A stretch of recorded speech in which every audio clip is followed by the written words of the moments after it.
plan for supper? I haven't been there for a while. I might go out there and see what I can get. Exactly for that reason.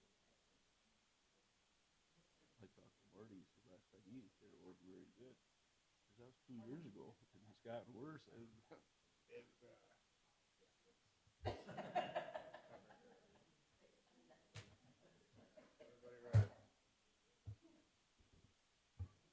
All right, it's 8:30. I'll call the meeting to order. Will please rise for the Pledge of Allegiance.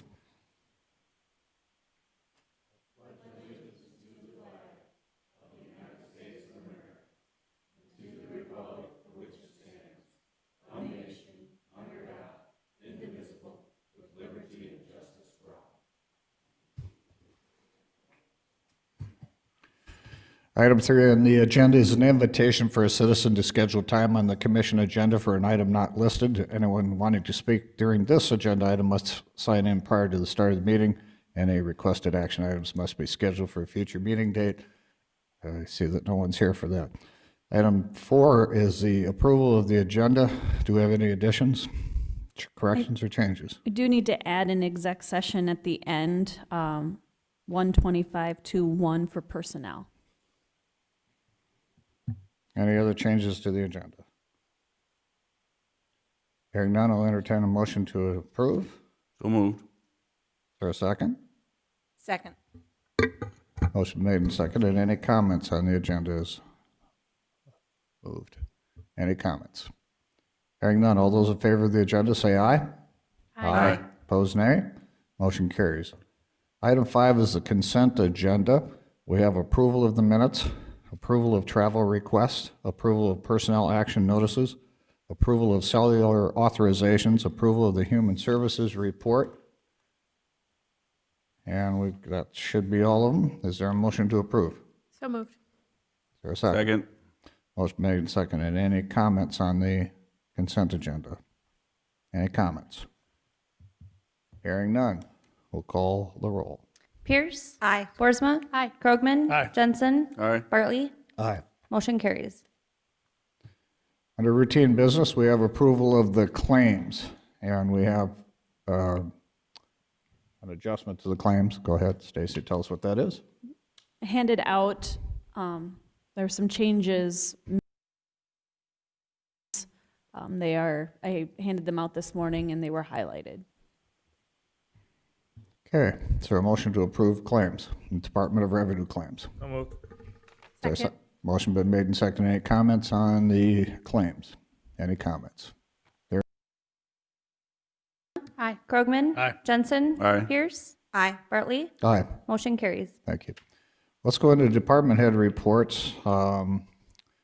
Justin, I see we've got you down here. We're going to let you go last if you don't mind. We'll go through the regular order here. Brian of the Highway Department.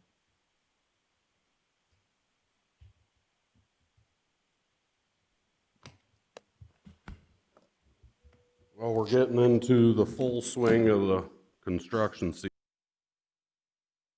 Just going to start off with our bridges on County Road 77 that we've been continuously working on here. They're getting the footings and columns poured last week on bent 4. It'd be the farthest bent to the north, and they're pouring the abutment cap this week, and then they'll move their cofferdams to the south bent, which would be, the next one would be bent 3.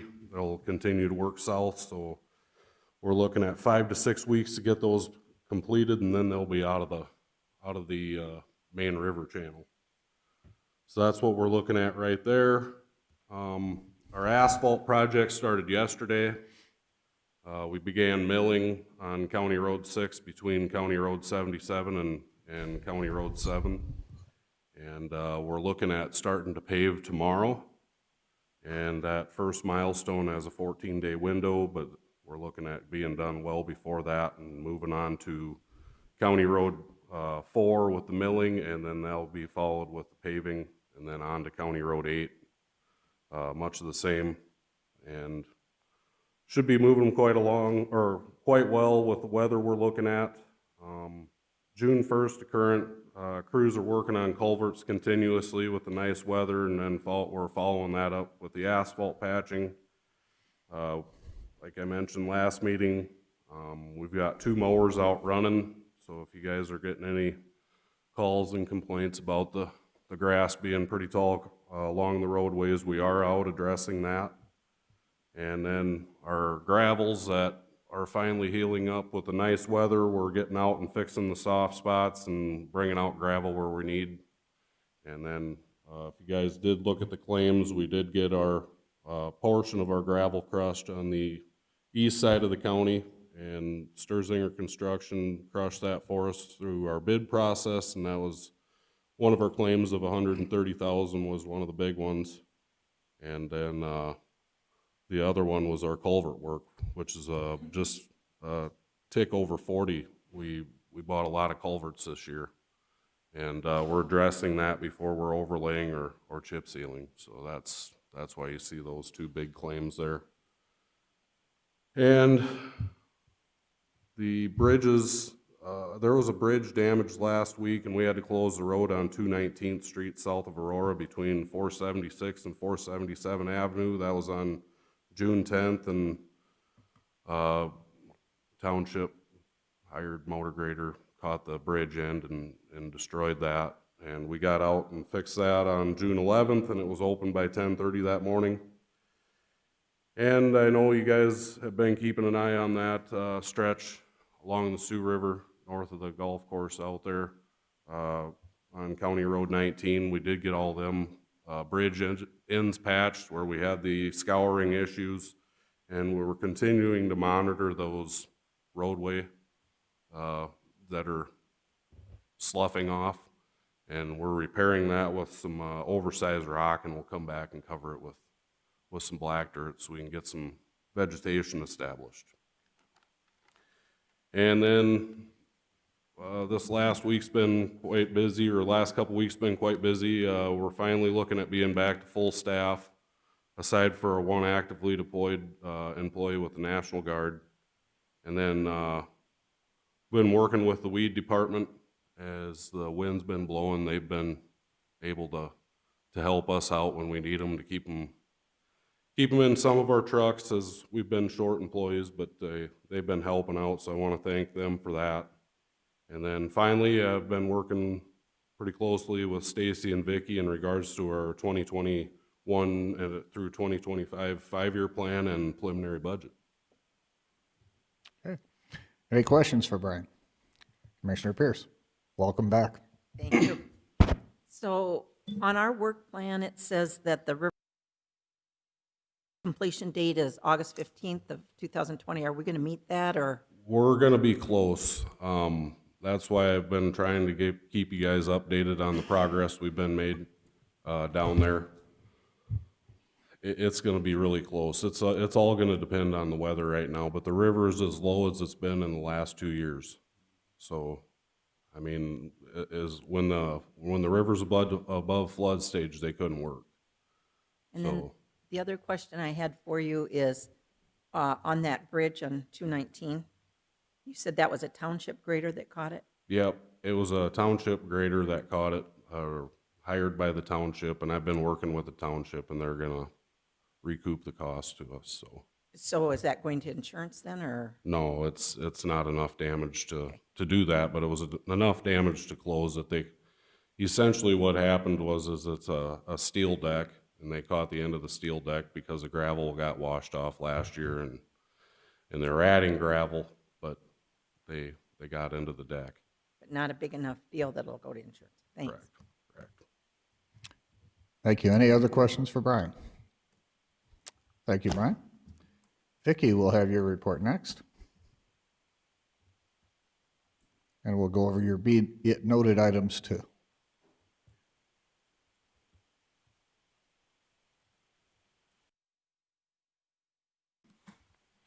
You should have received in the packet the finance officer's report for May.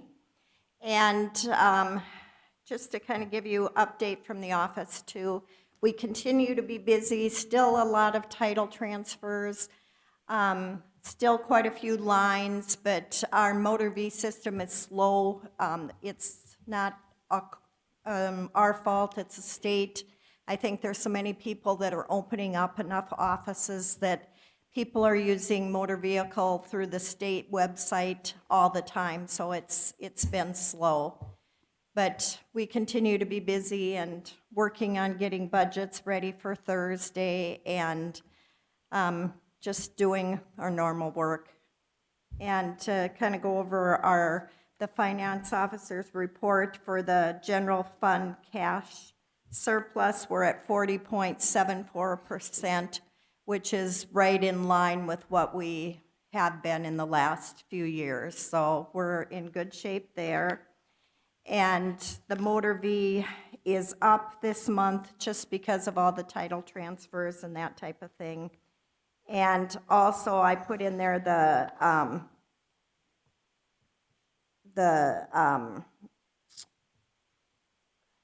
quarterly investment report, and that is pretty much the same as it was earlier this year. The only thing is interest continues to go down both on the money markets and CDs. So we did put the interest down for our revenue budget this year because that is definitely going down. Otherwise, everything is pretty much the same, and you can look at that. If you have any questions, just be sure and ask. But that was about the only difference we have, is just the revenue going down. And so we have the be it noted items, the auditor's account with the treasurer, the payroll and additives total, the highway expenditure report, and the register of deeds statement of fees, along with the quarterly investment report. Was there any questions on anything that we had? Any questions for Vicki? Hearing none. Thank you, Vicki. Thanks. I appreciate it. Misty, I'm going to let you come up next because I know you had to be somewhere.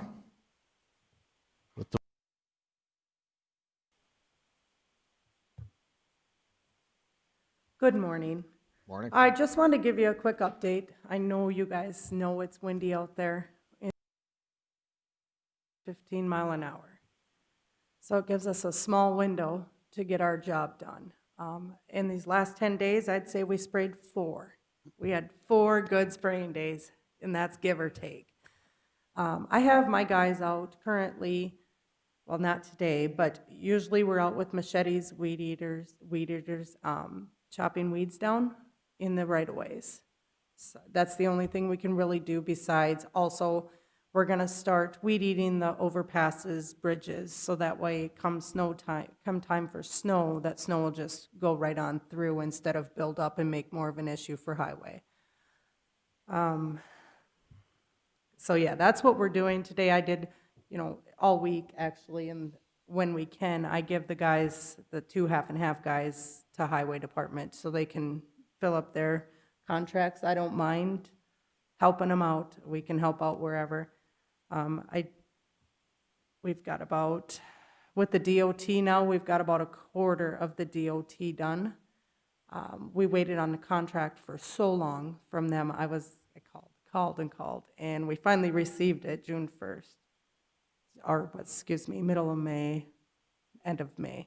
So we've got some of that sprayed, some not. We're gonna have to go work really hard this fall after the spring runs over here, after July.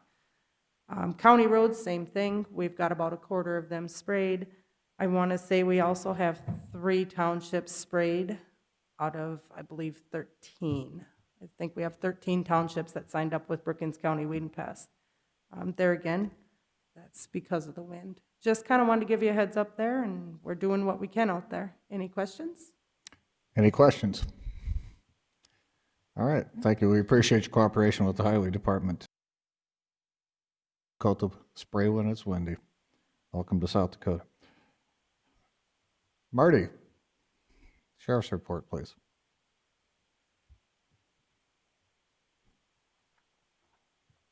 Good morning. Good morning. I handed out to you guys a new that the nurses come up for jail staff and so forth, that anybody that goes back into the jail area now has to wear a mask. be attorneys, and I still are not opened up for visitation yet, or for clergy and that type. We'll review it July 1st to see where we're going to be at that point. The other thing is really, I'd just quickly discuss, there's lots of talk about the use of force and policies and so forth, and I sent each one of you the my use of force policies, which these came from. Of course, there's some that is incorporated to these to fit my department, but they come from safety benefits, where they come from national standards. And there's lots of talk about policies and that, and so we're in the process of reviewing these policies and to see if there's some things we need to add and so forth. But if you've read my policies, if you've read the department policies, I think they're fairly good. But there's always room for improvement, and we'll work on those as we go. But I just want to read you a paragraph here, and this kind of sums it up for any of my policies. And it talks about use of force. A lot of the use of force is training. What is necessary? What is the necessary that the amount of force that you put on something necessary to control that person? It just depends on the situation and what's going on. But I'm just going to read you a paragraph from the use of force progression. It says, in many cases, some level of physical force will be necessary to effect an arrest or to protect others. The South Dakota statute indicates that only necessary force is justifiable. Any force above that level would be unjustified and considered a criminal act by the law enforcement deputy. So in other words, if we over that, the deputy can be charged. So I just want to assure you that a lot of those things are in my policies now. If something does happen and a deputy uses what I don't believe is too much force or whatever, of course it goes to the state's attorney, and it's going to be up to him if the decision is to charge the deputy or the law enforcement officer. So in the next few weeks, we'll be reviewing policies, and there might be some updates and so forth. So, any questions? Any questions for the sheriff? I guess I got a question, Marty. Is there any special equipment or anything you could see need for to arm the deputies to deal with people? I mean, probably we need to look at some riot type equipment eventually, such as shields and things like that, because I only have 2 shields, and we probably need to have shield. Be prepared, and only use those if we have to use those types of things. But that's one of the things that probably need, and I'll visit with you at budget time too, that we may have to look at so that we are prepared for that type of situations. But the protest that we had went well. I mean, it went perfect, I thought, as far as the crowd went and things went good. So, but you never know what could happen. But there are probably some things that we should have to be prepared. We have helmets and different things, but there's probably things we could have to be more prepared. Any other questions? If not, thank you, Sheriff. Just one question. Oh, here's a question. Marty, you talked about possibly posting those use of force policies on the county website. Have you made a decision on that? Once they're updated. Okay. Yep. Thank you. Yep. All right. Thank you. Mr. Hill. Planning and Emergency Management Report.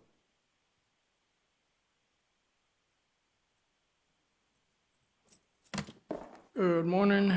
Good morning. June 8th, Monday evening, I got a call at 11 p.m.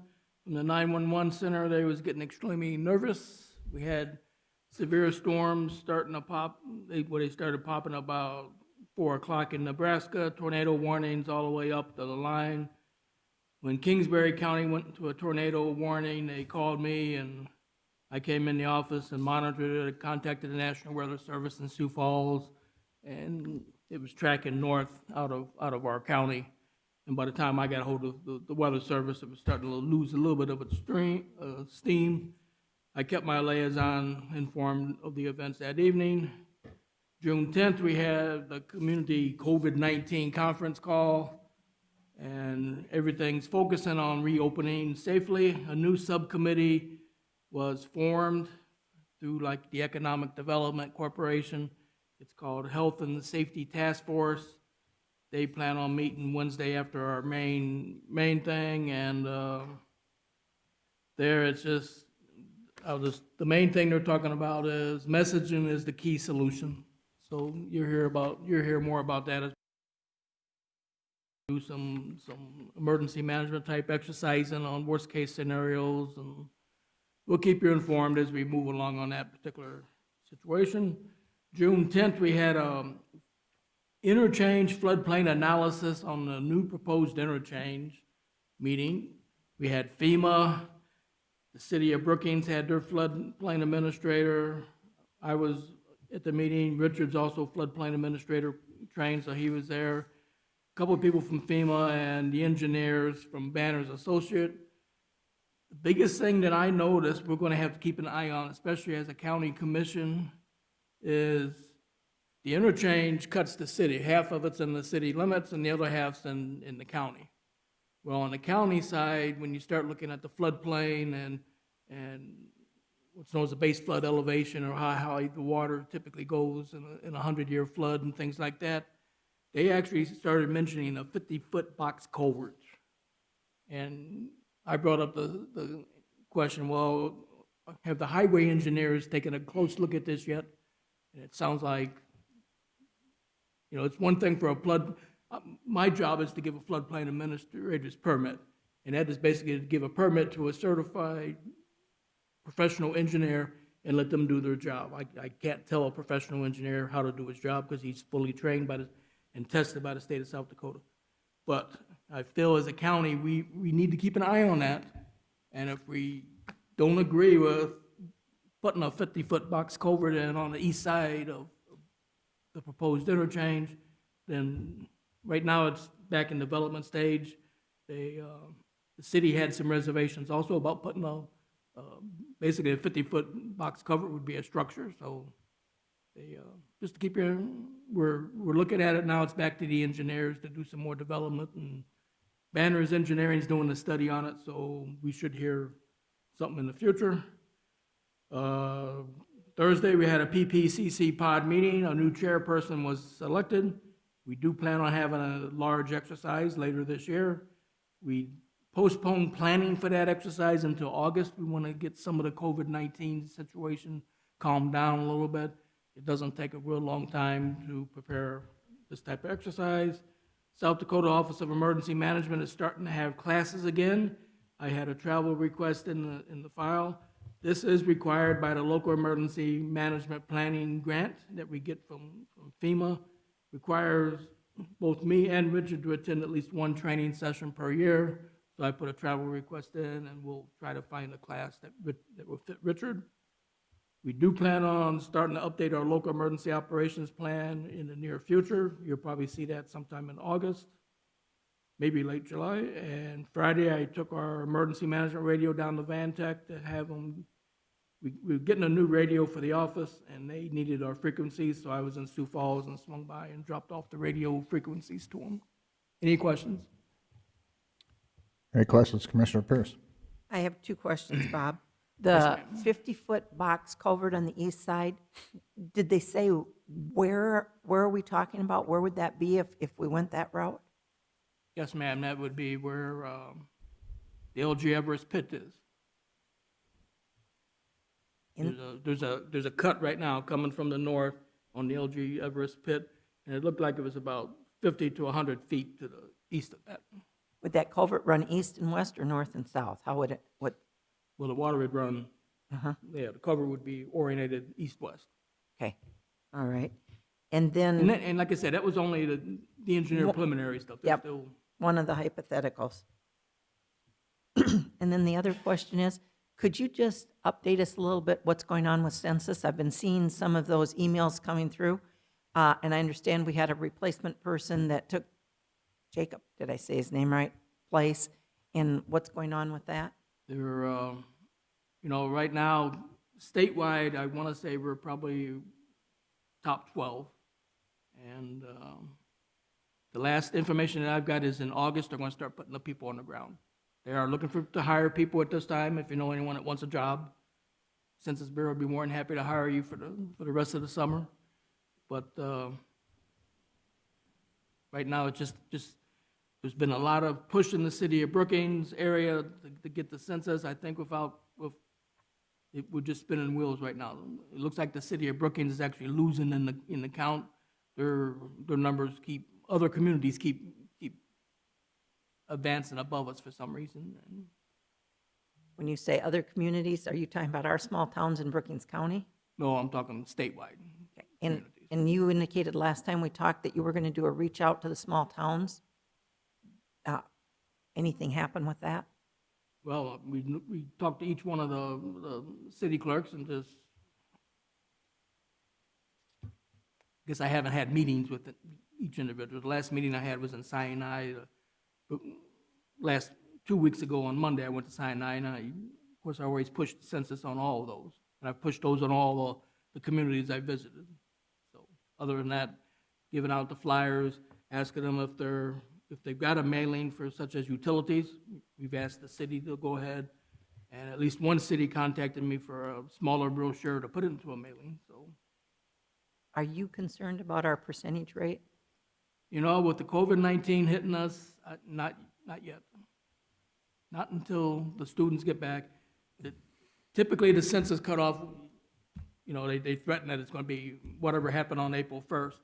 But I think with the way the pandemic has hit the nation, that they're going to push it back to later in the year, and that'll give us time to even out and hopefully get more count. We won't really have a good answer to your question until those people get out on the street, start knocking on the doors, and we see how many people they actually interact with. You know, are people going to open the door to someone standing there with a mask, and they're going to have probably a badge that says census on it? Are people going to open the doors? That I don't know. And as the liaison that y'all appointed to work with Bob with the census, I'm concerned because the students weren't here. They're a huge part of the population that gets counted. What's coming across that I'm seeing from the city, some of those people are getting counted at home because it was where they were at on April 1st on Census Day. And I think it's worth us really making a push because those monies make such a big difference for us for the next 10 years from federal government, and maybe we should try to be thinking of some other ways where we get our people that are not necessarily students. The city's working on that end, and SDSU's working on that end, but I think maybe the small towns and the people that don't live in municipalities, maybe we should be brainstorming on ideas to reach out to those people and get a better response rate. Okay. Any other questions? Comments? I welcome any suggestions that you have on what we can do. So. I mean, it's a very fluid situation with the census. It's with COVID. All right. Like you say, the kids' parents are counting them at home as of April 1st, and What we'll do is we want to immediately, count them again when they get here. we will send a contact email out to all the small towns again to see, maybe we'll include the townships too, just to see, do they have any suggestions that might help also. Right. Thank you. Thank you. We do have a 9 o'clock scheduled. We are close to that, so we will move into our scheduled agenda item at 9 a.m. It's an action to approve an annual Way Avenue in Aurora for Gala Days, August 1st of 2020 at 6 a.m. to August 2nd, 2020 at 3 a.m. And we do have some documents with the detour that's laid out for us. I think it's a similar detour that we've used in the past. Do we have some people here from Aurora would like to come forward? Please come on up and identify yourself.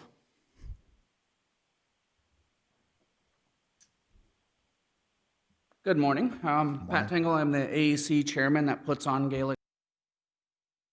So this is going to be probably our third year, I believe we've asked you guys to allow us to block off Broadway for our event.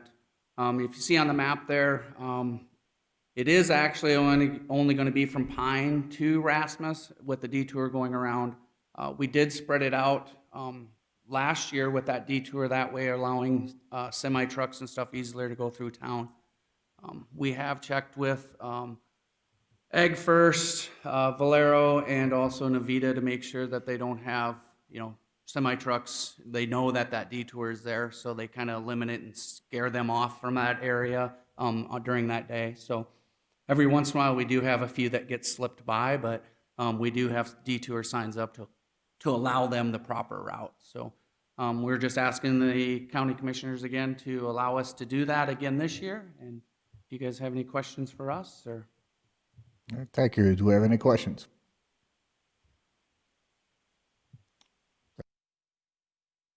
Would entertain a motion to approve. So moved. Motion been made and seconded. Any questions or comments? Hearing none, we'll call the roll. Or is this a voice vote? I guess this is a voice vote. All those in favor say aye. Aye. Opposed, nay. Motion carries. Have a good time at Gala Days. Thank you. We have a 9:05 presentation. Preston Township, you guys are here, all right? Without objection, we'll move into the 9:05. It's a Preston Township Barry Loomis request for funding for a portion of a township road affected by the Big Sioux River. You have some documents that were put in here for some road pictures. So we'll let you come up, Barry. Are you Barry? Yes, All right. Barry Loomis, supervisor for the township. This is the intersection that you see in this picture up to the top is 465th Avenue and 196th Street, which is the Hamlin-Brookings County line. If you scroll down, you'll see that that ditch bank 2 years ago was probably 25. They used to hay a flat spot there. We've talked about needing to do something, but when the water started to come up 2 years ago, there was no way to do it in a flood situation. And so it's just ate away for 24 months, and now it's to within 10 feet of the road bed. If we don't do something now after the water has subsided like it is, where we could get in there and do something, if we went through another wet year, I think we'd be looking at a road rebuild instead of a road repair. And in the past, you guys have offered a lot of assistance to us with culverts. Preston Township's done a real good job over the last 10 years. Last year, we finished out excavating 2 of our last cement box culverts and putting in flat bottom round culverts in replace them. And we used a program that the commission and the county had available to us for 50% cost share. We've been pretty adamant that we have kept on top of all our culvert projects, and our road beds are in good shape, but we've got projects like this that are a little bit above and beyond what the township's budget for. We've got aggregate in our township from 4 or 5 different farmers, concrete piles and rock that have no rebar, which would be sufficient for shoring up riprap for these areas to keep it from eroding further into the roadbed. We're just wondering if there was, the culvert project is something that we've utilized, but now we're to the point where Preston Township won't probably be requesting any culvert assistance for years to come. We're wondering if there was any type of program the commission could offer us in assistance with contractors to shore up these areas. We're not looking for 100%, but we don't feel that as a township that we can afford paying 100% of it ourselves. We would probably do maybe not as good a job as could be done if we had to rely on our own funds. It probably needs to be a little bit more of an extensive project, because where it really gets close in that picture there, right at the bottom of the picture, that's probably 200 feet. And if we just shored up 200 feet there, a little bit further up the picture, that's where the water's gonna start eating away again, and it'll just get closer and closer. So I don't know how much needs to be done. We haven't got any bids, because I didn't know what we needed a contractor to actually do. Maybe I started out the conversation by calling Brian and asking him what he thought. And he's aware of the situation too, because you guys, there is a bridge there in the top of that picture that is a bridge that the county sees after. If something happened to this road here, that bridge is going to be pretty worthless if you can't get to it. So, you know, we're just looking at options, asking if the commission would ever consider using some of the funds in the culvert fund for projects like this.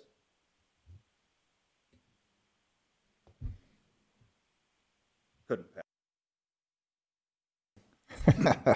Barry, the only question I got is, I suppose this was all underwater last year. Oh, yeah.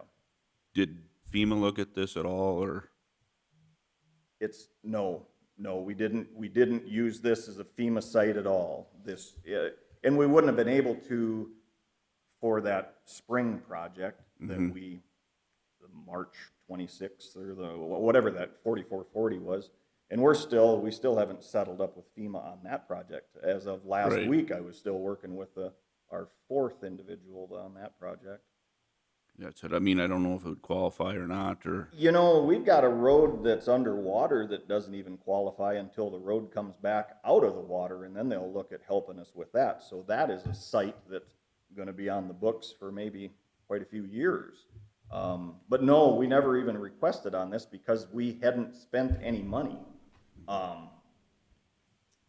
All we did with FEMA is reimbursement. Yeah.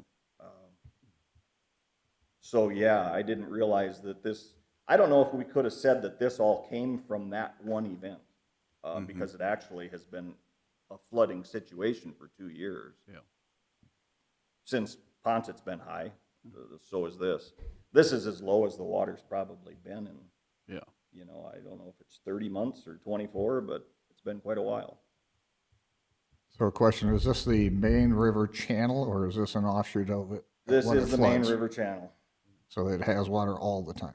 I have never looked at it from the top side the other day, and I didn't take pictures of it either, but the river horseshoes around there and makes a complete S form off to the west of what we're looking at there.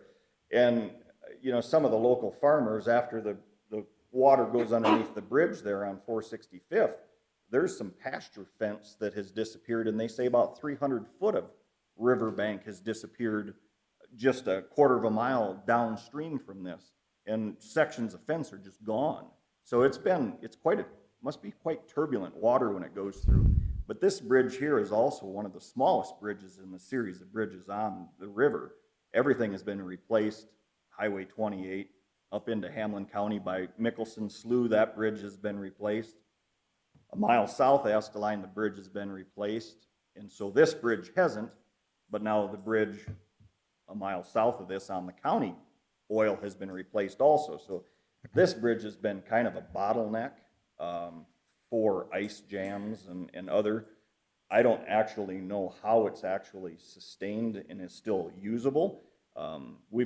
It must be a 6-foot culvert just east of the bridge.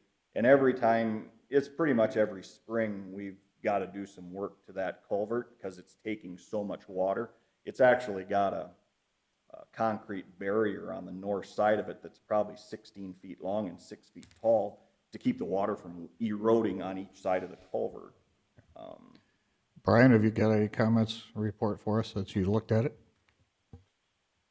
I guess I've looked at it, and we've been monitoring this area, much like Barry said, you know, obviously right off the bat in the spring, and it is a bottleneck.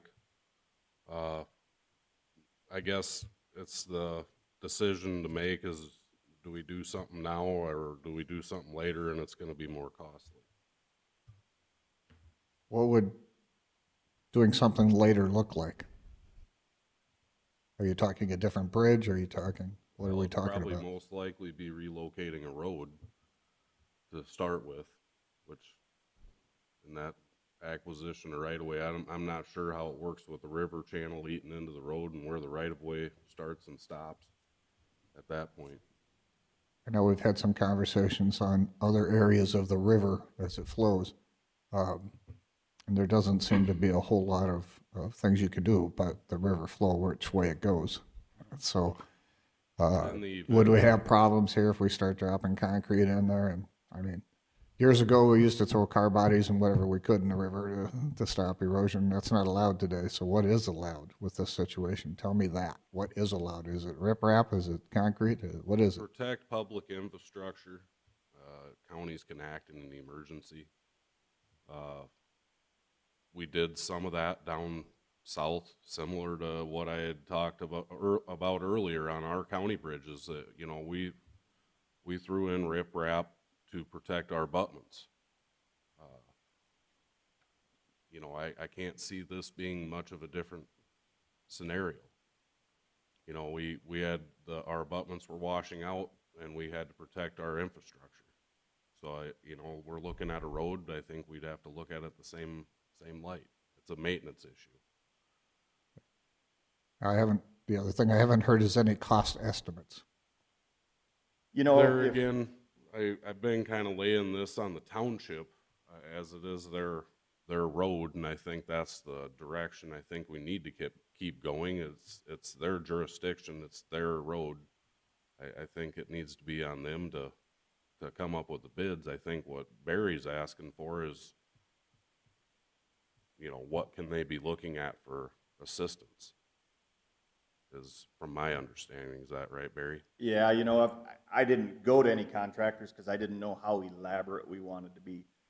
If the township has to foot the bill, we're gonna dump in a couple side dumps of riprap and hope it works, but that's not gonna fix much of the problem. You know, we don't wanna go out and spend $40,000 of township money to completely redo a quarter of a mile of riverbank here. So I didn't go to, you know, Nedeburg would be a local contractor that could do this. You know, we're gonna be looking at needing a payloader, a dozer, and an excavator, and side dumps. If I told him, you know, took him out and showed him all the aggregate that we have in the township from different farmers, rock piles, concrete, you know, I don't wanna take up any of his time before I realize that this is something that could be a bigger project.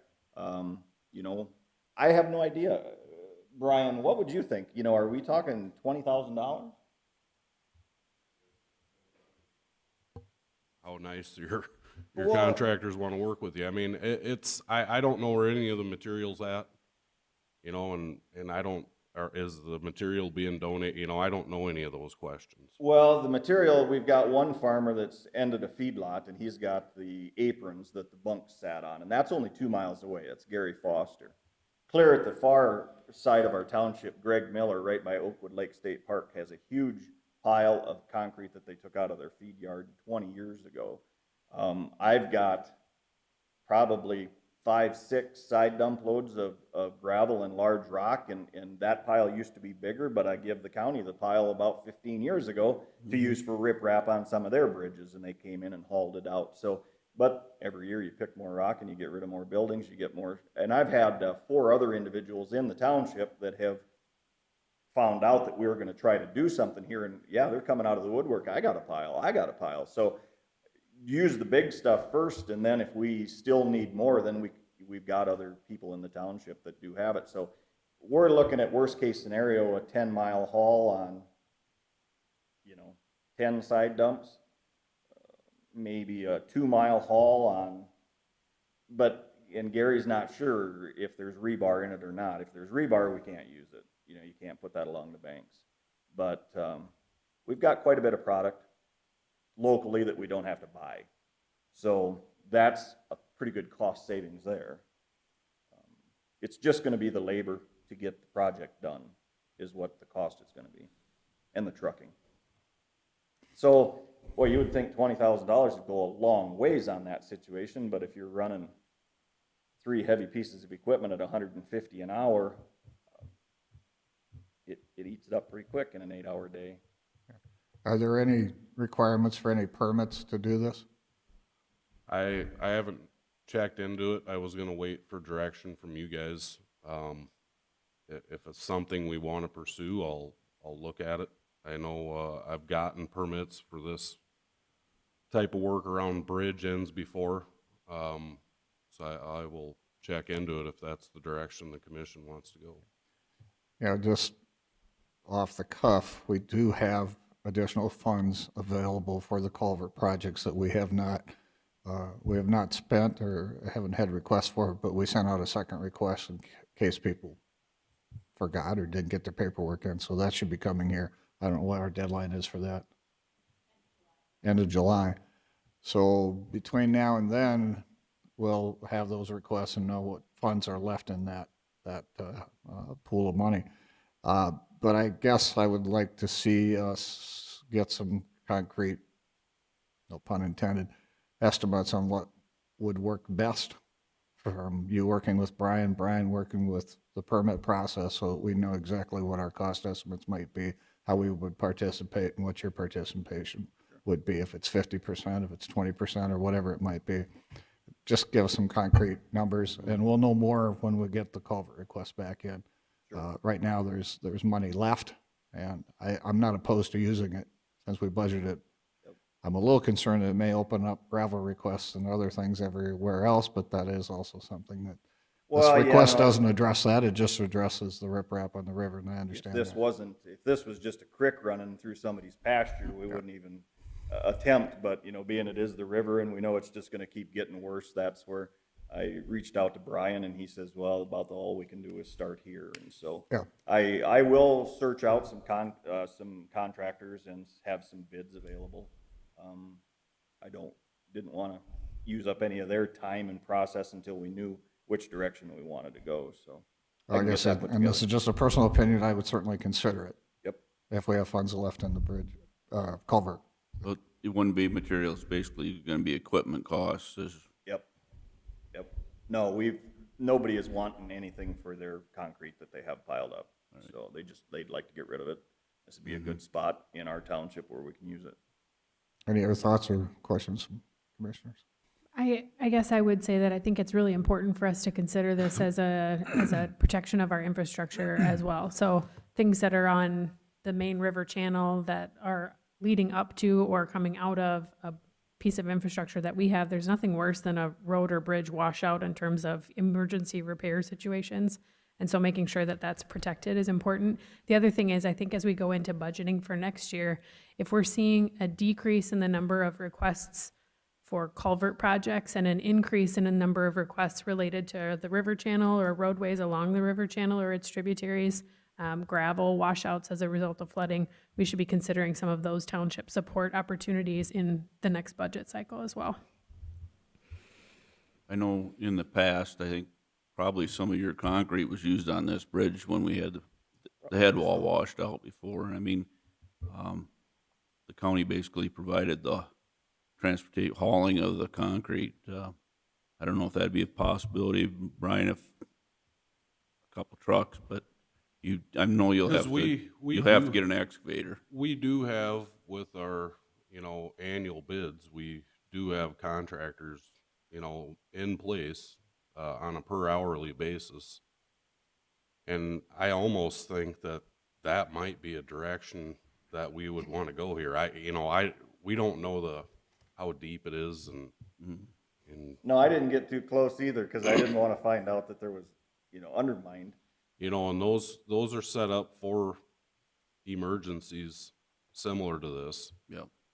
And we do have those on retainer to utilize, and I think, as the river continues to drop, and we find time, I don't think that this would be a situation that would be out of the realm to do that. It's a pretty unique situation. There's not a whole lot of roads that we have in Brookings County that are right next to the river like this one is. Just as a kind of I'll point it out to you, item J is an action on agreement for environmental feasibility memo between Brookings County and Banner Associates regarding the river in another township that we're looking at expending $40,000 just for a study. Bob, maybe you could tell them a little bit about what that covers. I know it's a future agenda item, but it relates to the county spending money on the Sioux River, so to speak. Well, the problem with the Big Sioux River is the meandering river. Yes. You're going to see this problem from 196 all the way down to 220th Street, because that river sooner or later is just going to break into a new channel. In this case, it's just, we are looking at down by the S-curves in that area. There was a breach back in, we want to say in the late 90s, we think, and it had a small hole in the shore, and someone needed water, so they came in and they increased it a little bit more and more. And then before we knew it, it got away from them. And back then, they think it was like cars being used inside the channel. And now that basically has blown out totally, and that's starting to undermine bridges and everything else. And that's taken about 200 to 400 acres of farmland out down there in Madera Township. And to not get too far in the weeds on that, until we get to item J, but at the same time, my point is that we will be asked to spend $40,000 for a study on the Sioux River. So, if you could put together some estimates that don't cost us $40,000, we'd appreciate that. And if we don't need, if you could get permits from DNR on the river so that we can proceed with the request, come back at our next meeting or whenever that's prepared and ready, I would consider, without objection, is from the commission. No problem. Thank you. Okay. Thanks.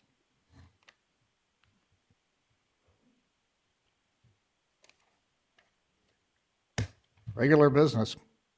Item A is an action to approve resolution number 20, or did I cover everybody else as far as reports? Did anybody We else have show up? a couple We more have- department we head have both reports. Two people here. Mike, you want to go first? I told Justin he'd be last.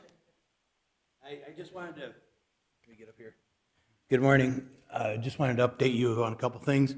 Right around January, you had approved us to put a bench over on the courthouse lawn.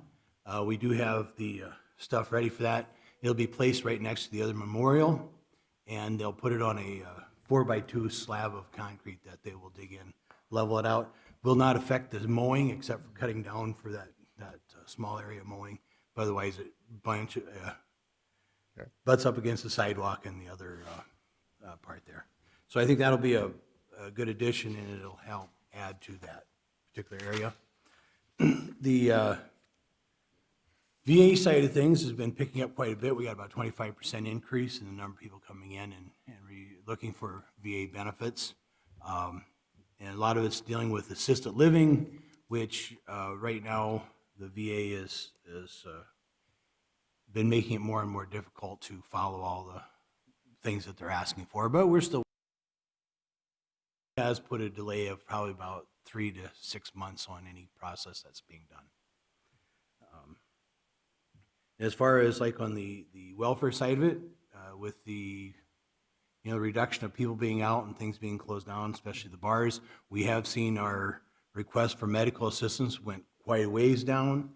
Right now, as far as the housing and utilities, most utility companies have not been shutting off electricity. They've just started now, but we've had emergency food and shelter program has come in, brought about 30,000 into our county. It's done through 501c3 organizations, such as, well, the ones I've gotten, it's going to be ICAP, the Domestic Abuse Shelter, My Neighbor, and Food Pantry. Each has taken that and divided into 4. We are on the board of Emergency Food and Local, we are on the board for that organization, and we are the government agency, and I do have a printout if anyone wants to see, but it's all through the United Way with Heidi. And we've been doing weekly meetings, usually on Wednesdays, and unfortunately I missed the first 2, but Eileen has been sitting in on them, and but now every Wednesday at 9 o'clock we'll have a meeting and see how things are going with that. But so far we've not been using county money for the housing and utilities. As long as this other money is available, I think we should use that federal money and keep the county money for later in the year when that runs out. Okay, any questions for Mike? Thank you. Or Dustin, excuse me, Justin, Dustin, whatever your name is. I know a lot of Justins and Dustins. Come on up, give your report. You have a report you provided to us too. Just wanted to give you guys the archery range, we had 25 members. And then the gun range, we had 90. Last Sunday was extremely busy, which was a good thing because then they went over and shot archery before they came over to use the gun range. We held our first event since kind of the COVID. It was an enhanced concealed carry class. We had 10 people attend, went very well. It was last Sunday. Working with Banco and Safe and Secure to get a monitoring system service put in. Banco is actually going to put an output transmitter in, so Safe and Secure, our current service that we use for the doors, can monitor that. Train, I've also been working with Train. I think you guys are aware that the classroom is very humid at times. We looked at putting an APR valve in, which basically sucks that humidity out. Well, that's already put in. We came to the conclusion that the unit is just too big for the actual room. So I'm going to work with him to see what it would take to put a smaller unit in. Basically, the unit cools too fast to where it makes it almost like a rainforest in there. It's just a humid, wet, and it doesn't suck the humidity out. And then the generator, I know we're going to talk about that later on the agenda, but just wanted some direction with that. And that's all I had. Okay. Any other questions for Dustin? Dustin. Thank you. Thank you. All right, we're ready to move into regular business. Resolution number 20-34, a resolution establishing a discretionary formula to reduce taxation of new commercial residential structures and additions in the county of Brookings, South Dakota, and amending resolution number 95-16. And it's kind of an explanation. Go ahead, Stacy. The next 4 resolutions all deal with a statute change that is going into effect on July 1. The legislature changed the statutes that spoke to the discretionary formula. So there's no substantive change to what we've been doing. It's all of these next 4 just reference a new codified law. And I worked with Jacob and Ben Kleinjohn in the state's attorney's office to draft these. Okay. Looking for a motion to approve. So moved. Is there a second? Second. Motion made and seconded. Any comments or questions? Did they change the percentages? Is that what the change is here? No, the only change is the statute that's referenced. Okay. That's the only change. No changes to percentages, nothing else. The only change was to the 10.635.25 in this one. That's the only change. Any other questions or comments? Hearing none, we'll call the roll. Krogman? Aye. Jensen? Aye. Pierce? Aye. Boersma? Aye. Bartley? Aye. Motion carries. Item B is an action to approve resolution number 20-35, a resolution establishing a discretionary formula for reduced taxation of new industrial structures and additions in the county of Brookings, South Dakota, and amending resolution number 96-52. Is there a motion to approve? So moved. Second. Motion been made and seconded. Are there any comments or questions? Any comments? Hearing none, we'll call the roll. Jensen? Aye. Pierce? Aye. Boersma? Aye. Krogman? Aye. Bartley? Aye. Motion carries. Item C is an action to approve resolution number 20-36, a resolution establishing a discretionary formula for reduced taxation of new non-residential agricultural structures and additions in the county of Brookings, South Dakota, and amending resolution number 96-53. Is there a motion to approve? So moved. Second. Motion made and seconded. Any comments? Any questions or comments? Hearing none, we'll call the roll. Pierce? Aye. Boersma? Aye. Krogman? Aye. Jensen? Aye. Bartley? Aye. Motion carries. Item D is an action to approve resolution number 20-37, a resolution establishing a discretionary formula for reduced taxation of new commercial structures and additions in the county of Brookings, South Dakota, and amending resolution number 00-48. Is there a motion to approve? So moved. Second. Motion made and seconded. Any questions or comments on this one? Any comments? Hearing none, we'll call the roll. Boersma? Aye. Krogman? Aye. Jensen? Aye. Pierce? Aye. Bartley? Aye. Motion carries. Item E is an action to approve resolution number 20-38, a plat of Block 1, Elenkowicz Edition in the northeast, 1/4 of Section 10, Township 110 North, Range 50 West of the 5th Prime Meridian, Brookings County, South Dakota. Is there a motion to approve? So moved. Second. Motion made and seconded. Is there a report? Yes, sir. These was heard at the June 2020 Planning and Zoning meeting, all of them, all the plats being heard today was approved by the Planning Commission and sent to this board with a recommendation that you approve them also. Thank you. Any other questions or comments? Questions or comments? Hearing none, we'll call the roll. Krogman? Aye. Jensen? Aye. Pierce? Aye. Boersma? Aye. Bartley? Aye. Motion carries. Item F is an action to approve resolution number 20-39, a plat of Block 1, Omen Second Edition in the Government Lot 8 and 9 in the northeast quarter of Section 12, Township 112 North, Range 48 West of the 5th Prime Meridian, Brookings County, South Dakota. Is there a motion to approve? So move. Motion made and seconded. Any report on this one, Bob? Same thing, we heard it at the meeting. This is up at Oak Lake, one of the few lake park areas up at Oak Lake, and it was approved and sent to this board with a recommendation of approval. Any other questions or comments? Comments? We'll call the roll. Jensen? Aye. Pierce? Aye. Boersma? Aye. Krogman? Aye. Bartley? Aye. Motion carries.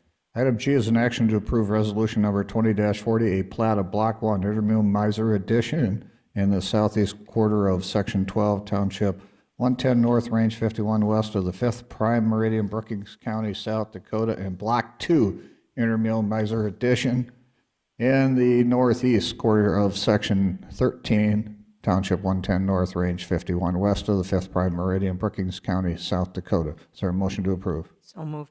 Second. Motion made and seconded. Report. Heard also at the meeting, June 2nd, this is over on the Big Sioux River, just splitting off the homestead from the rest of the farmland. Sent to this board with a recommendation that you approve it. Thank you. Any comments or questions? Any comments? Hearing none, we'll call the roll. Pierce? Aye. Boersma? Aye. Krogman? Aye. Jensen? Aye. Bartley? Aye. Motion carries. Item H is an action to approve resolution number 20-41, a plat of Block 1, Jensen Addition in the northeast quarter of the northwest quarter of Section 32, Township 110 North, Range 48 West of the 5th Prime Meridian, Brookings County, South Dakota. Is there a motion to approve? Second. Motion been made and seconded. A report. Once again, heard at the June meeting, sent to this board with a recommendation of approval. Thank you. Any comments or questions? Any comments? Hearing none, we'll call the roll. Boersma? Aye. Krogman? Aye. Jensen? Aye. Pierce? Aye. Bartley? Aye. Motion carries. Item I is an action to approve abatement number 20-30, an application for abatement made by Broadacre Mobile Homes for parcel number 40999-00001-020-00, and the amount of $21.79. Is there a motion to approve? So moved. Second. Motion made and seconded. Any report on this one? This one, the mobile home was moved out October 19th, and this is just the remaining of the year that they are eligible for an abatement. All right, thank you. Any comments or questions from the commission? Any comments? Hearing none, we'll call the roll. Krogman? Aye. Jensen? Aye. Pierce? Aye. Boersma? Aye. Bartley? Aye. Motion carries. Item J is an action to approve agreement number 20-26, a letter of contract for engineering environmental services, a feasibility memo between Brookings County and Banner Associates Incorporated for an amount not to exceed $40,000. Is there a motion to approve? So moved. Second. Motion made and seconded. A report, Bob, on this one. This Yes, is sir. a little bit about what we discussed earlier.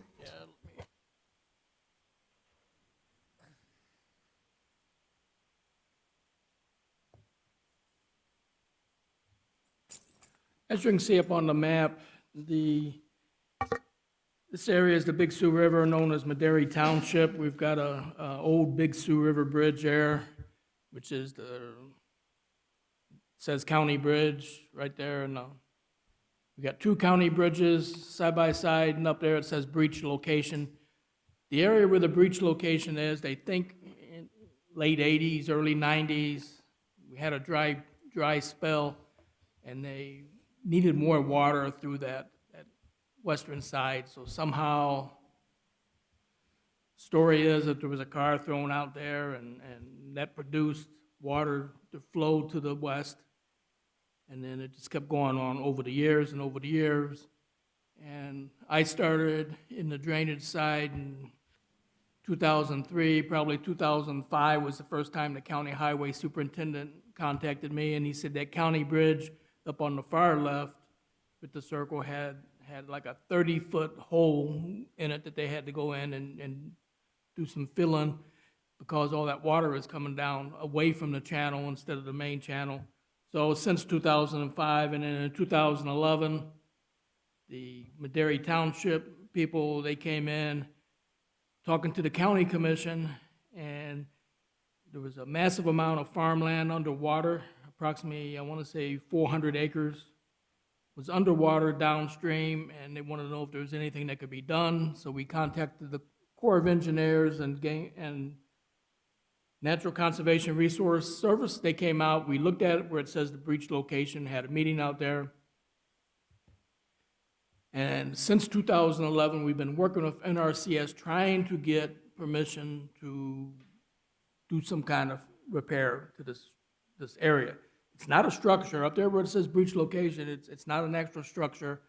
What we would like to do is to take a good look at it with this feasibility memo and see if a structure will fix the problem. We don't want to block all the water from going to the west.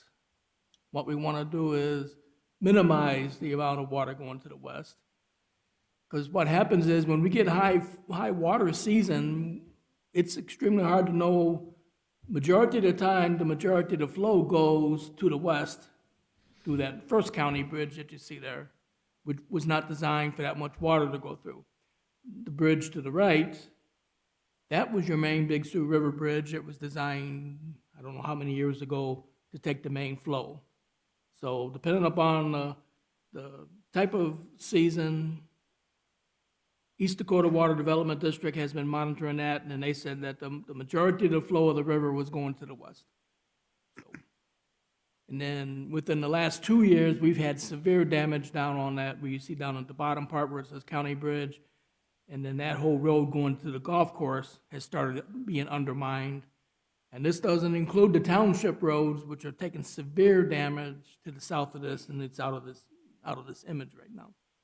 So I contacted Banner's associate, Kent Johnson, their main hydrologist, asked him if he would be willing to contact the National Conservation Resource District again in Huron and the Corps and possibly help us get an understanding of exactly what are they looking for.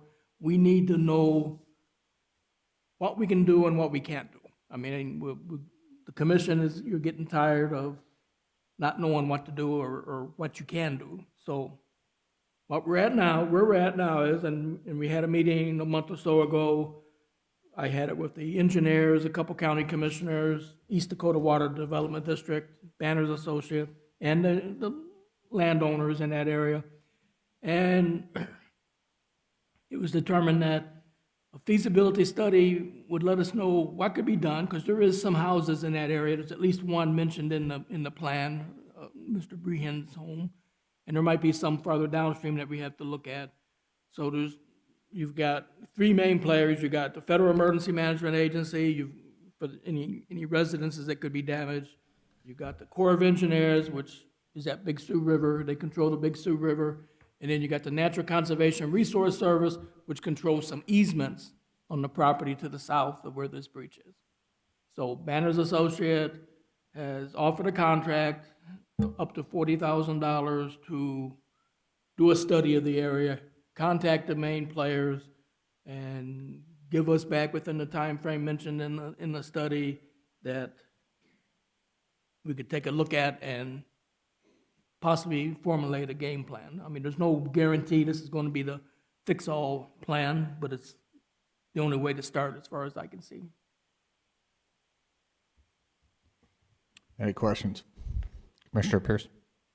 I wasn't at the meeting that Commissioner Krogman and Commissioner Bartley were at. That's correct. So as relates to this agreement from Banner, and I'm in favor of spending the $40,000. I don't have a problem with that. I think we need to do something. And we've had a lot of conversation about that. What I do have some questions about is whether this agreement meets our needs. It may. I just don't know the answer to that. And my question for the two of you is, does this agreement address all the things that that came up at that meeting that you recently attended? And would there be a reason we would want, before we sign this agreement, that we would want the Corps and CRS to take a look at it and see if they have any other questions that they would want addressed in this study? I don't want to get all done with the study and then say, well, we still don't know the answer to this, okay? But I don't know what the this is. But that's the question I've got. The deal is, we're doing a memo. We're not doing the actual Right. full-blown study, because a memo is much less expensive. This is $40,000, where we have no idea what the cost potentially could be of the full environmental study. They're thinking 6 digits type of thing. And our advice that we've received from Banner, they have a new person that's working with them that has worked with a lot of this stuff with governmental agencies. And she suggests that these go a long way to starting the conversation with them, to understanding what we're actually doing and what the problem is. They do want us to offer some type of options so they can consider, and they have 3 options on there. But we will not know the costs because there could be potential buyouts from easements. There's a structure cost, if there's a structure that's going to be put in, if it's just going to be earth. Can we get onto the land? I mean, there's just so many questions we don't know. But what she suggested would be doing this study to identify the problem, identify all the people that are affected by the problem, and then offer some options and get the conversation going. So we don't have, I'm not sure, I think Kent was going to call the NRC office and say, we were going to do this. Is there anything you would like to see on here that you would need to have some questions to make sure we answered that? But I also think their employee kind of knows that also, having dealt with them before, and how she's going to compile her portion of her side of the stuff, because Kent's going to do a certain portion of it, and then Becky's going to do another certain portion of this from Banner. And so I don't know if we know all the questions. I'm not sure we're going to get all the answers, but this is a start that seems to be affordable. Hopefully, I know Commissioner Bartley and I were open to this.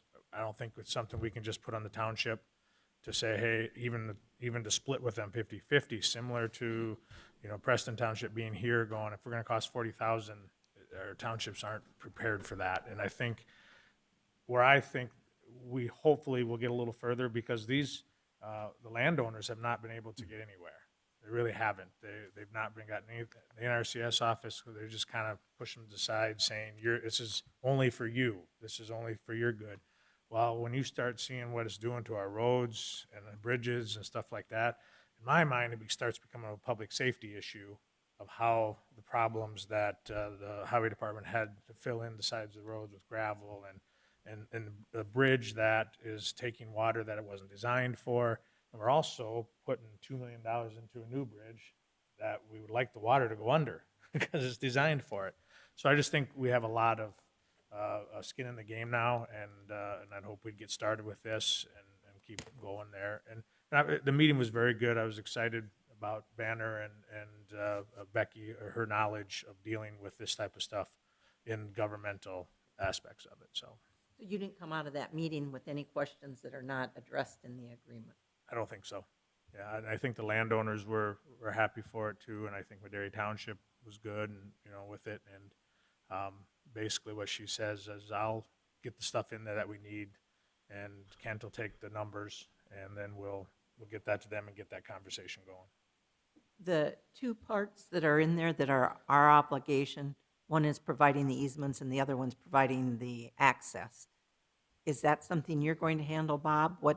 Yes, ma'am. The landowners have got copies of all the easement documents, and they're working directly with this Becky Baker.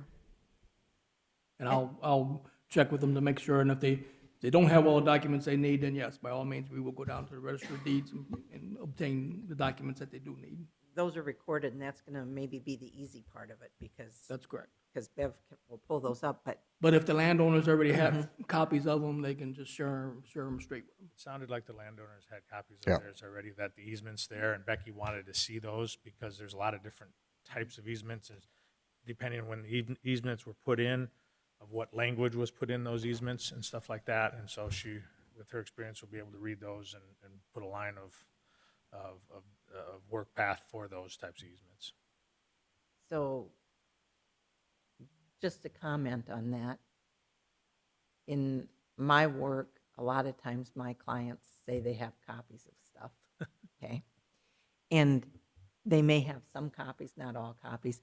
We would do better just to have the Register of Deeds office pull up, those documents have to be recorded, just to pull them all up so we've got a complete one and we know they're all there. But that's the easy part. What I was really asking about is whether, Bob, will you be the person reaching out to get access onto the land for all those people? Because that's our obligation under the agreement. Do you see any problems with that? Have we run into any issues? No, ma'am. Okay. Yeah, I will be the one, Okay. point of contact, and I will ensure that they get access to where they need to be. Again, I think the feasibility study was required to, it's kind of a preliminary step that we haven't had any other than conversations. We haven't had any study done. We haven't suggested any fixes. The neighbors have all said, well, dam it up and the heck with it to the west. But then the people to the west say, we need some water for different things out in that area. And there's all this disagreement of where it goes. And then as Commissioner Krogman had mentioned, we're involved with our roads and our bridges down there too. So there is some effect once you make a change at that particular breach. How does it affect everything downstream, including us and the county's roads and bridges? So this study will look at the three different options and how it'll affect those things downstream and maybe correct some of those issues, maybe not. And as part of their review, it's an independent party who's starting to look at all these easements. I mean, you know, obviously there are records on easements, but nobody really looked at them. They said, we've got one, they've got one. This is going to give us concrete evidence of what's out there with this study. And so it's back in our ballpark to try and do that, but we had really nothing to work with. These three options we just came up with that day. What three options can we do with this with the engineers? And, you know, that involves the breach alone, but everything else is what's affected by it when we get done. In my office, I'll work at the Register of Deeds. We'll get the deeds. Yeah, so We'll- we'll get all we'll that work with the information. So I rest think of it's a good study for us to participate and spend the money, and then hopefully we'll come up with one of, even if the three feasibilities move forward, it'll have data attached to it for the other parties involved to look at and say, we agree with this one or that one, or at least we have three options. Right now we have no options other than move it. And Stacy talked in her report about what line item we were going to take that out of. Have we spent, where are we at on contingency? We haven't spent any contingency didn't yet think this we- year, so and we wouldn't take it directly out of contingency. What we would do is, I think it's probably best attributed to the drainage budget because this is a drainage issue. And then at year end, we would look then at you know, using contingency to offset the expense. So, Because this is a but good we use for would, you know, we usually start tracking contingency about this time of year, and I don't think we really have anything really to speak of too much yet, so. Just realize the drainage budget never holds $40,000 in it. So The drainage budget was like $1,600 $1,600 this or year, $1,800, so. yeah. But there's a possibility, I mean, these questions have all been asked before, it all comes down to the easements. There's a possibility that this Becky may find out within those easements, it's not a possible project, it could possibly not cost the 40,000. Well, one of the things that hopefully whoever's working on it will be looking at is right now the federal government has loosened up some of those easement rules. And if there's going to be a time where we could get something done, this might be it. And that's. That was brought up at the meeting. That's what Mr. Johnson said when he had talked to the NRCS, that's the feeling he got. That if we take action now, it's probably the best time to do it.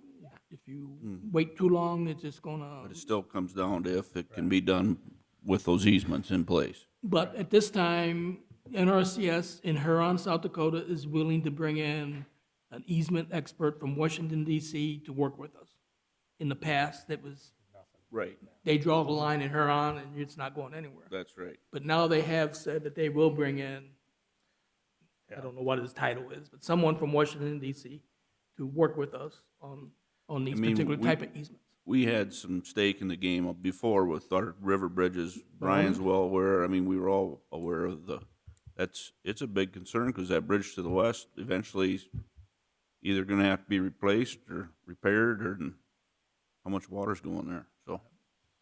And I think one other thing though too is we can start to see some real damage to our roads though. I mean, the work that, Brian has done to patch on what 19 or 12 and 19, you can kind of take pictures and you can see where it's eaten away at the road and they've had to reinforce it. So, I mean, that bridge may not be able to take it, but I'm not sure you can take a picture of that bridge and say there's damage done. Here, we're starting to see some damage, and if we don't do something, we're going to be rebuilding, raising up roads and doing some stuff like that. So, and I'd hate to have somebody, those ditches get pretty deep. I'd hate to have somebody hit the edge of it, get pulled into that ditch and there. So I really think it's getting to the point where it's a public safety issue. And I think that's where our request should hold some more water, is when it becomes more of a public safety issue and not just a landowner complaint of too much water, and I think might move our request up another level in their eyes. And hopefully this will do that.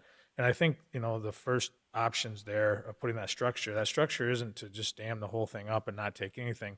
They want to bring it back to a certain year level. I think they mentioned like 94, to where there's still water coming out, but it's not 70-30 coming this way. It flip-flops. It's back to 70-30 going the other direction. And I think she was referencing that those easements, when those easements were put in, if you can bring those levels back to the time when those easements were put in, then they can't complain you're gonna ruin the easement, because we're bringing it to the level that you put the easement in. And that would be something that she was talking about too. So hopefully the easements, they've been the biggest hurdle so far. Hopefully we can get by those and stuff. So There was some discussion of buying out easements or replacement easements somewhere else. So there are options that get spendy. she made us aware of that we weren't aware of. Any other questions or comments? Any other comments? We have a motion. We'll call the roll.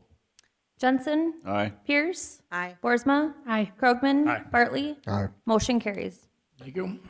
Item K is an action to approve agreement number 20-27, an agreement between Brookings County and Top Coat Inc. for the 2020 Brookings County Chip Seal Project. Is there a motion to approve? So move. Second. Motion been made and second. Is there a report? Brian, anything?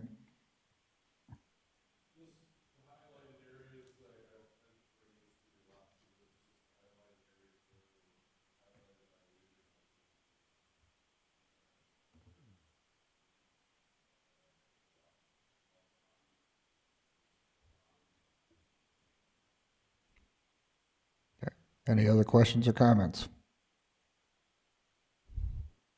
Hearing none, we'll call the roll. Pierce? Aye. Boersma? Aye. Krogman? Aye. Jensen? Aye. Bartley? Aye. Motion carries.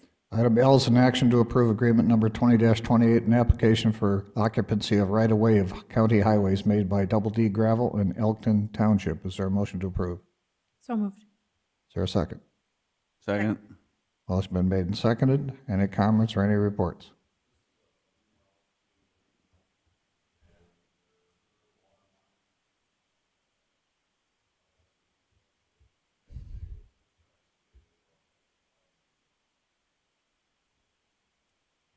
Is this the same road that's gonna get their new sewer project?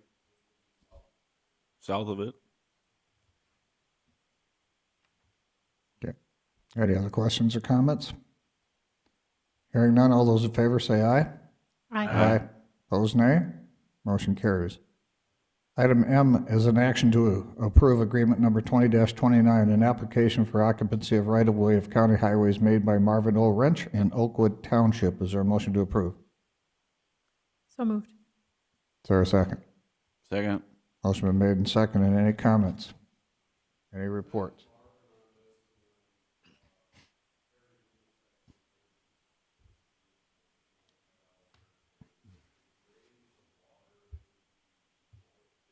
Is your mic on, Brian? Great. If they drain the water into the north ditch, there's really no drainage on that side. Their intention of this right-of-way permit is to bore underneath our county gravel road, number 4, to dump it on the south side of the ditch, which is a free-flowing channel. Thank you. Any comments or questions? Any comments? Hearing none, all those in favor say aye. Aye. Opposed, nay. Motion carries. Item N is an action to approve agreement number 20-30, an application for occupancy of right-of-way of county highways made by Sioux Valley Energy and Richland Township. Is there a motion to approve? So moved. Second. Motion been made and seconded. Any reports or comments? Just servicing a 3-phase line into a request. Thank you. Any other questions or comments? Hearing none. All those in favor say aye.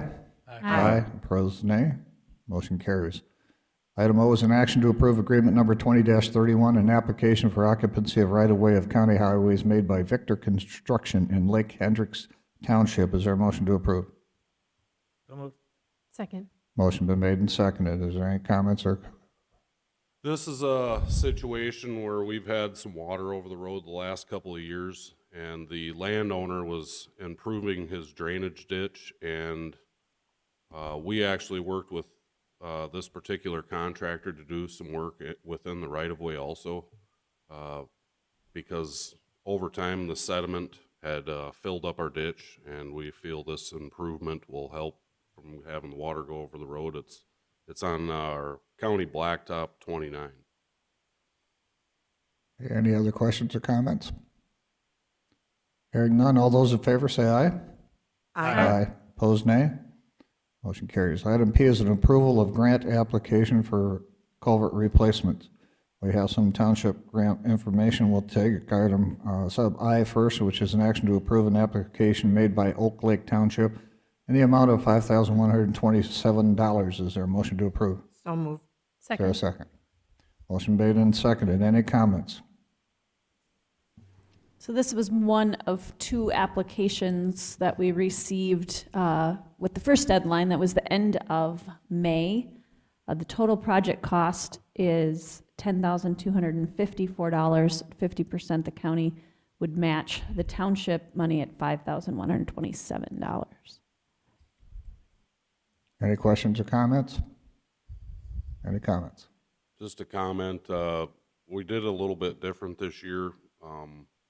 I wouldn't allow the applications to be submitted in unless I met with them to ensure that the project would be eligible. So that kind of helped clear up the a few of them. I did meet with more than just these 2 townships, but these are the only 2 that we got submitted. Okay. And you met with some other ones. Was there any feedback from the other ones, or any knowledge of why they didn't move forward? Not enough time, not enough money? What are you hearing? I think the comments that I got most back for, and I guess I hadn't gotten a chance to get with Vicky to see where they're all sitting at. But a lot of these townships that I did meet with, throw in one in particular, just north of Aurora. It's in Aurora Township. They were looking at doing a series of pipe, but they're a little more concerned about, their gravel issues and their soft roads. And much like Barry said, it's the other issues now that we're addressing that, maybe the pipe isn't completely shot. We can get away for a few years, but they have roads out there that have soft spots from, miles on end, and I think a lot of the townships are going to focus their funding on improving those gravels, just because they're in tough shape. Any other questions or comments on this action? Hearing none, we'll call the roll. Boersma? Aye. Krogman? Aye. Jensen? Aye. Pierce? Aye. Bartley? Aye. Motion carries. Item 2 under that is an action to approve an application made by Volga Township in the amount of $5,408.13. Is there a motion to approve? So moved. Second. Motion made and seconded. Any reports? Comments? Much like I mentioned earlier, I got out and met with them prior to the submission of the application. Okay. Any other comments or questions? Hearing none, we'll call the roll. Krogman? Aye. Jensen? Aye. Pierce? Aye. Boersma? Aye. Bartley? Aye. Motion carries. Item Q is a discussion and possible action on generator needs at the Brookings County Outdoor Adventure Center. Let's have a discussion first. Dustin, you could come up and give us your report, your comments.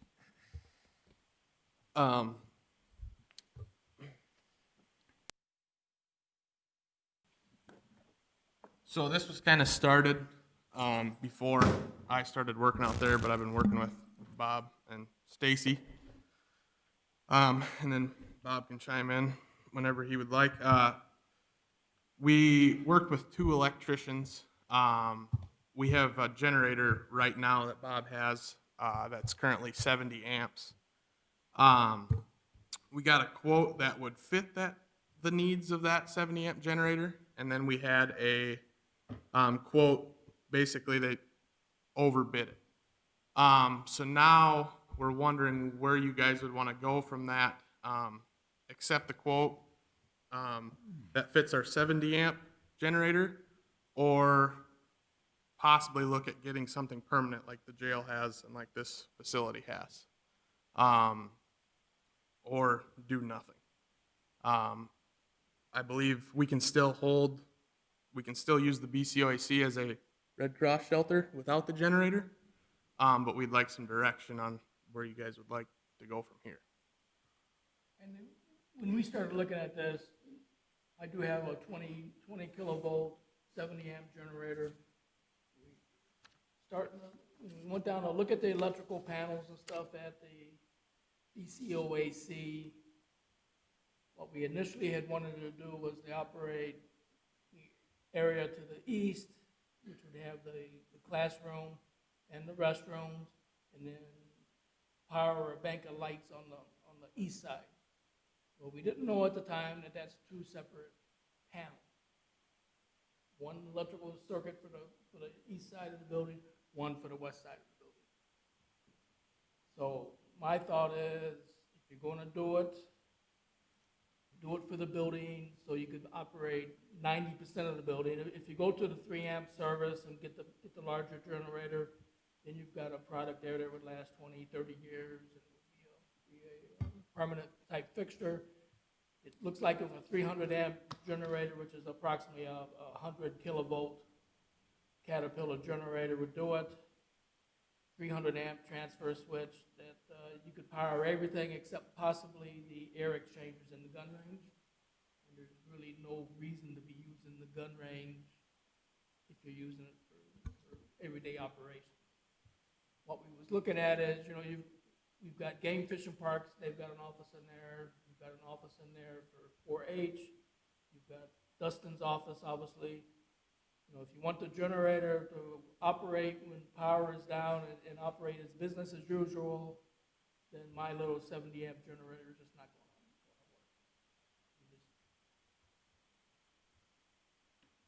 So the facility's a nice facility. I would hate to go in there and be the cause of messing it up so bad that then we mess the whole thing up by trying to divide circuits on both sides of the building. That's where we're at now. I mean, as far as a Red Cross shelter, if we have no power out there, we're not going to use it as a Red Cross shelter. If we have a tornado, we got power in the city of Brookings. We're bringing people in from out in the country where they need a place to stay comfortably. As long as we got power, we could use it. But if it's in the middle of the winter and it's minus 40 below outside, you're not going to use that particular thing. My little 70 amp generator is not going to power any kind of heat whatsoever in a facility like that. So. I mean, with having the parking lot there the size it is, a possibility in the wintertime they shut the interstate down and it could be possibly used for that also. The trucks could be parked there and people could come in, use facilities. I had Commissioner Krogman? Dustin had called me and asked my opinion on it, and it was one of these things that, is there a real need for it? Because, we can hook up the electrical, possibly $6,000-$7,000. We can get some electricity, but it's not gonna do the heat, it's not gonna do that. My question was, well, then can we use it as a Red Cross facility? And we still can. As long as we have electricity, we can use it as much as we want. But if we turn around and put a new generator in there, we could be, it could be $30,000, $25,000 to $30,000 with the new generator and the hookups and that kind of stuff. So my question is do we really need that? Do we need to spend that money? And for a what if? Because the facility as it is, we have the office spaces there, but, and it could be used as emergency, but we don't have to keep that open to shoot archery and to shoot guns. We don't need a generator to make sure we're doing business when electricity's out. It's not a, reason to have that, like maybe this building would be, or obviously the sheriff's department and stuff. That has to keep going while these things go on here. So my question was, do we spend the money for a what if down the road, or do we leave it as is? It's still a Red Cross facility. As long as there's electricity there, we can take truckers in. If there's electricity, keep the heat going, use the facilities. If a tornado comes through, obviously if the electricity's out, we can't use the facility, but then how often does that happen? Is it worth the $30,000 investment to do that? And that was my question, and I wasn't comfortable answering that, and that's why we're bringing it here today to see what everybody else's thoughts were. I have two questions related to that. Would the cost for the generator be about $30,000? Is that the dollar amount that we're talking about? And then secondly, I think I heard Bob say if you spend that money and you buy that, it'll last 20 to 30 years. Is that, I want to know what it would cost and how long it would last, because I'd like us, we're in the what-if business. That's what emergency planning is. And like Ryan, I agree with Ryan, will it be used? Yeah. I mean, is there an alternate location needed, Bob? I mean, But how much and how long will that piece of equipment? Your $30,000 isn't going to touch it. No, it's gonna would be, be approximately $80,000. The generator in itself would be approximately $55,000. Hook up the electricity would be the $30,000. Gotcha, okay. Then you add the generator on top, a pad, might be another $5,000-$6,000 on top of that. and then we would have there'd be preventative maintenance that'd have to Yeah. turn on once a month to run everything through like you guys have here, and then natural gas hookup, I'm guessing. So it's probably gonna be more than that, all said and done. About 100,000 is what I initially gave a quote at, and then they asked me to get some solid numbers. Right now, I'm at a solid number of 80,000, but then you still got a concrete pad, you got a fence. I'm afraid my 100,000 would be. What are the As far as Red the- Cross? As far as the 20 years, that is if you keep regular maintenance on the generator, it should last 20 years as long as you maintain it. It's not, a generator's not used continuously, so they've got a long life expectancy as long as they're maintained.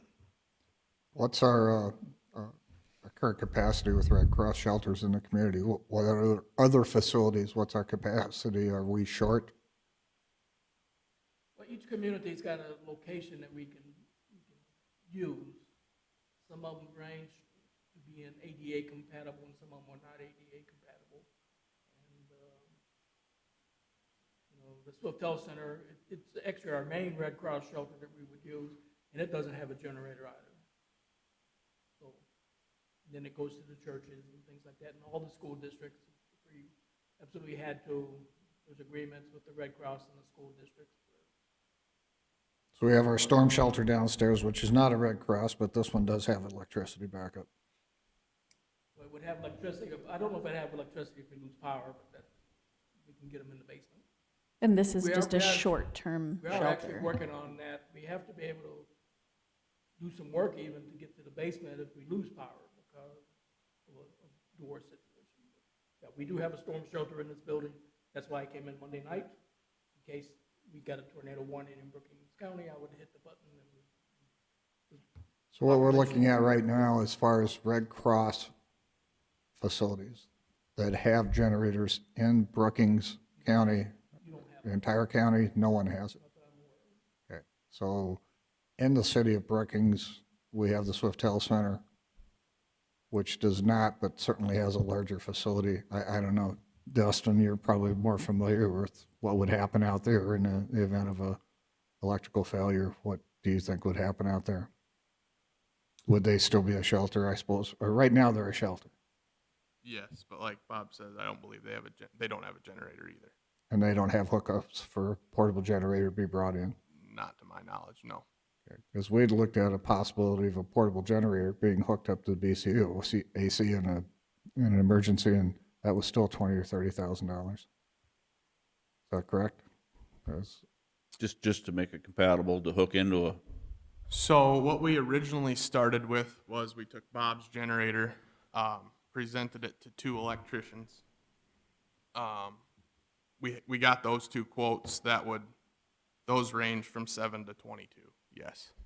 That would power some lights, the outlets on the walls, and the classroom, and then the adventure alley, just so they could use the restrooms. If it was extreme, yeah, it wouldn't power any HVAC out there. That would just be, One bank of lights, if I'm not mistaken, in Archery. yeah. So essentially, in town, if power goes out, we have no facility. I got a emergency operations trailer in the highway shop I go down and get, along with my little, and that's the other thing about my 70 amp generator. I've got that thing committed to powering my emergency operations center. If it goes down, it's designed to be pulled over to your alternate emergency operations center, which is one of the fire departments.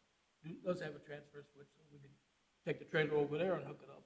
And then the third option for an emergency operations center is to take it down to the BCOAC, open the window in the classroom, and run my power cord through the window. That's my emergency operations center option. The highway department, Brian, do we have generators? Not that anybody could use, maybe? Turn your mic on. Sorry, they aren't large enough. Bob stores his generator out there, and that's the one that the highway department utilizes every so often if we need one.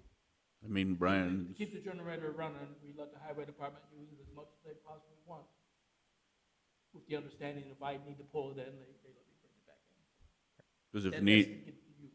yeah, because if needed, you could use it to open the doors on the truck sheds and run the fuel pump, and Right. that's right. about how big it is. That's, Yep. We couldn't operate near the capacity of what the generator Bob's talking about. there is the option that if we put the hookup in, there is contractors within town that have large generators that run crushers and stuff. And we can, if it's a long-term power outage, then of course we would go through the proper channels. The state emergency operations center, we can get the generator brought in and set up on whatever facility you're at. The hookup's the main point on any facility. It's not necessarily having the generator on hand, but if you're gonna hook up a transfer switch, hook it up to power the facility would be my recommendation, instead of only hooking up for one little generator. Generators can be changed. That generator could blow up tomorrow, and we'd have to get a replacement. We may get a larger replacement, and if we're stuck with a 70 amp panel, and all of a sudden we can get a new generator that's 100 amps, then you're paying for the same work over and over again. A couple other things. When, in our emergency management plan, we had Softail designated as a backup spot if the hospital had overflow. And the reason then when push came to shove and we were looking a little closer at that when the virus started, there was a problem that it didn't qualify for FEMA because of the generator problem. Am I understanding that right? Not necessarily. Okay, so what was the issue with out at Softail that didn't qualify then for our backup spot? It does qualify. Okay, I was at that meeting. okay, What would happen is the Corps of Engineers would come in and they've got pre-packaged equipment. They would come in and literally come into the Softail Center. They would we would refer to them as pallets. But they would put everything on the floor. They'd run a complete water system on the floor of the Softail Center. They bring in the extremely large generators, park them outside, produce power, and it's fully feasible. And then the other thing, as we're doing our planning, when we talk about the tabletops for possible disasters for Brookings, one of the disadvantages of the layout for the city of Brookings is this building, the sheriff's office, the police station, we're all within like a 3-block radius of each other. And if something happened that was a downtown incident, we had a chemical spill, we had an explosion at an elevator, or, you know, I can't even think of what all those alternatives are. There would be a possibility that those 3 entities would not be able to use their facilities. That's why we've got East Fire Station, Mhm. by Burger King, Mhm. with the transfer switch wired in that we could operate out of. And right now, we got our emergency operations center set up there. It's Mhm. just sitting there, ready to go, ready to run. Then our other one is down to BCOAC and their classroom. So if that happened, and again, these are all the what-if things, county government would have to be somewhere, and I don't think it could be down at the emergency management office, okay? But that's another thing to think about as we're doing our planning. And then when we talk $100,000, which is a huge lot of money, if that's a 20-year return on that, if we were to think about whether we would spend $5,000 to have the BCOAC be a Red Cross shelter and be qualified for those things, would we be willing to spend $5,000 a year? I just want to throw that out as we're looking at the number. I'm not necessarily saying I want to spend that money, but that is something to think about. I think there may be a larger obligation for the city to be looking at that as a generator out the Softail Center. Obviously, it can handle more people.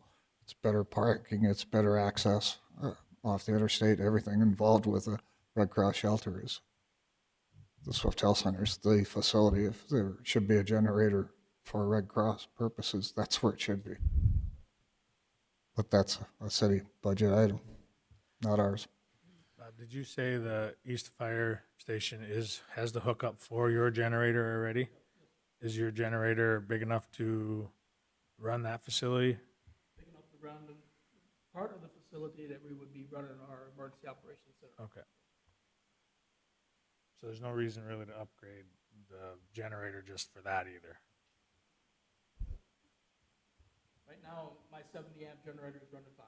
Once if it ever conks out on us, then I'll come for another generator. And I would probably ask for a little bit larger one.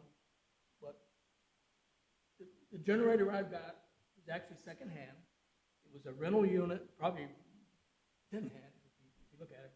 It used to be over at the sheriff's office for years. And they paid so much rent on it that we ended up with it. And then they got the big generator over there now when they did one of the upgrades to the jail many years ago, probably 2005 or whatever. I wasn't in emergency management at the time. It became an emergency management asset. But it used to be over at the jail. There's no Caterpillar rental unit is what I've got. And we keep it running, thanks to the highway shop. They help me maintain it. Just by operating it really helps out quite a bit, because I take it out once a year and get up to my trailer and use it. And this year we plan on doing an exercise at the fire station and fire at See, I guess my thought is this, I'm just not sure we need to have a permanent one at the OAC. If I was gonna look at spending the money, maybe we do the hookup, okay? We have, like they have it at the East Fire Department, they have the hookup, but then Bob gets a little bit bigger generator that could go to both places if there's a need. To me, that would allow a little bit better chance for one, usage, and two, and then if Brian's using it, could still use it and that kind of thing. But I'm just not sure that putting one that is there, that is stuck, that will get used. And I understand, Commissioner Pierce, you're coming from $5,000 a year, probably isn't that much if we use it. If we don't, then we've just spent $100,000 of something we didn't use. And I'm just, hopefully we don't have to use it. I mean, that's part of the emergency stuff. We buy this stuff, hopefully we don't have to use it. But I think we would have the ability to move a generator over there and hook it up, whether it is yours or a contractor, like Commissioner Jensen said, so. Or the state. My thought is let's get a hook up there. Not for the smaller one, but for a larger one, but not necessarily purchase the generator that's going to be there. What will the hookup cost? I don't know if you want, should I say numbers? Because we did, Just make a guess. I got $25,167.75 for a 300 amp hookup. Okay. Is the So quote. about $25,000 to And do that the hookup, ties- and that takes care of the electrical panel issue also? For or- a 300 amp generator, we would have to talk to the individual to make sure that, if we bring in a 70 amp generator, it might be a little bit more because they might have to put a different switch on it. You switch A for a little generator and you switch B if you bring in the bigger contract generator. And your hookup, you might be able to do that too. If you just need the heat on in there, it could be separate somehow too, Or so. if we just need, if I'm just using the classroom and the bathrooms, that's all we need. If we're running an emergency operations center, that's basically all you would need it. Right. Just to throw this out, I think we're replacing the generator at the courthouse with the project. And I don't know if that generator is worthy of a placement somewhere else. I'll have to check into that, but I know we talked about an additional generator or a replacement generator, or I'm not exactly sure. That generator supposedly wasn't going to handle the needs of the new facility. Do you remember, Marty, on how we did that? I just don't recall.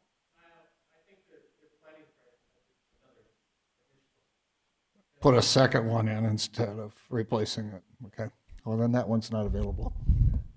I guess I would make a motion that we have Dustin go back to the two contractors and give them the specs that we need off of Bob's specs of a 300 amp and get bids from both of them and then look at what that comes back at. Second. And does that include then fixing the problem with the electrical so that we, yeah. I'll have to mention that to them to see if that's in the quote, because if we just get a 300 amp service in there and we don't have a big enough generator, then is there option to just run the HVAC, or is there option just to run the lights? Mm-hmm. There's probably more to the puzzle than just the 300 amp transfer switch. but a 300 amp would run the building with heat if we needed it. From our, yes. As far as I know, all except the air exchangers and the gun. Right. The other piece of this is that we don't own a 300 amp generator. So how do you want to propose handling that?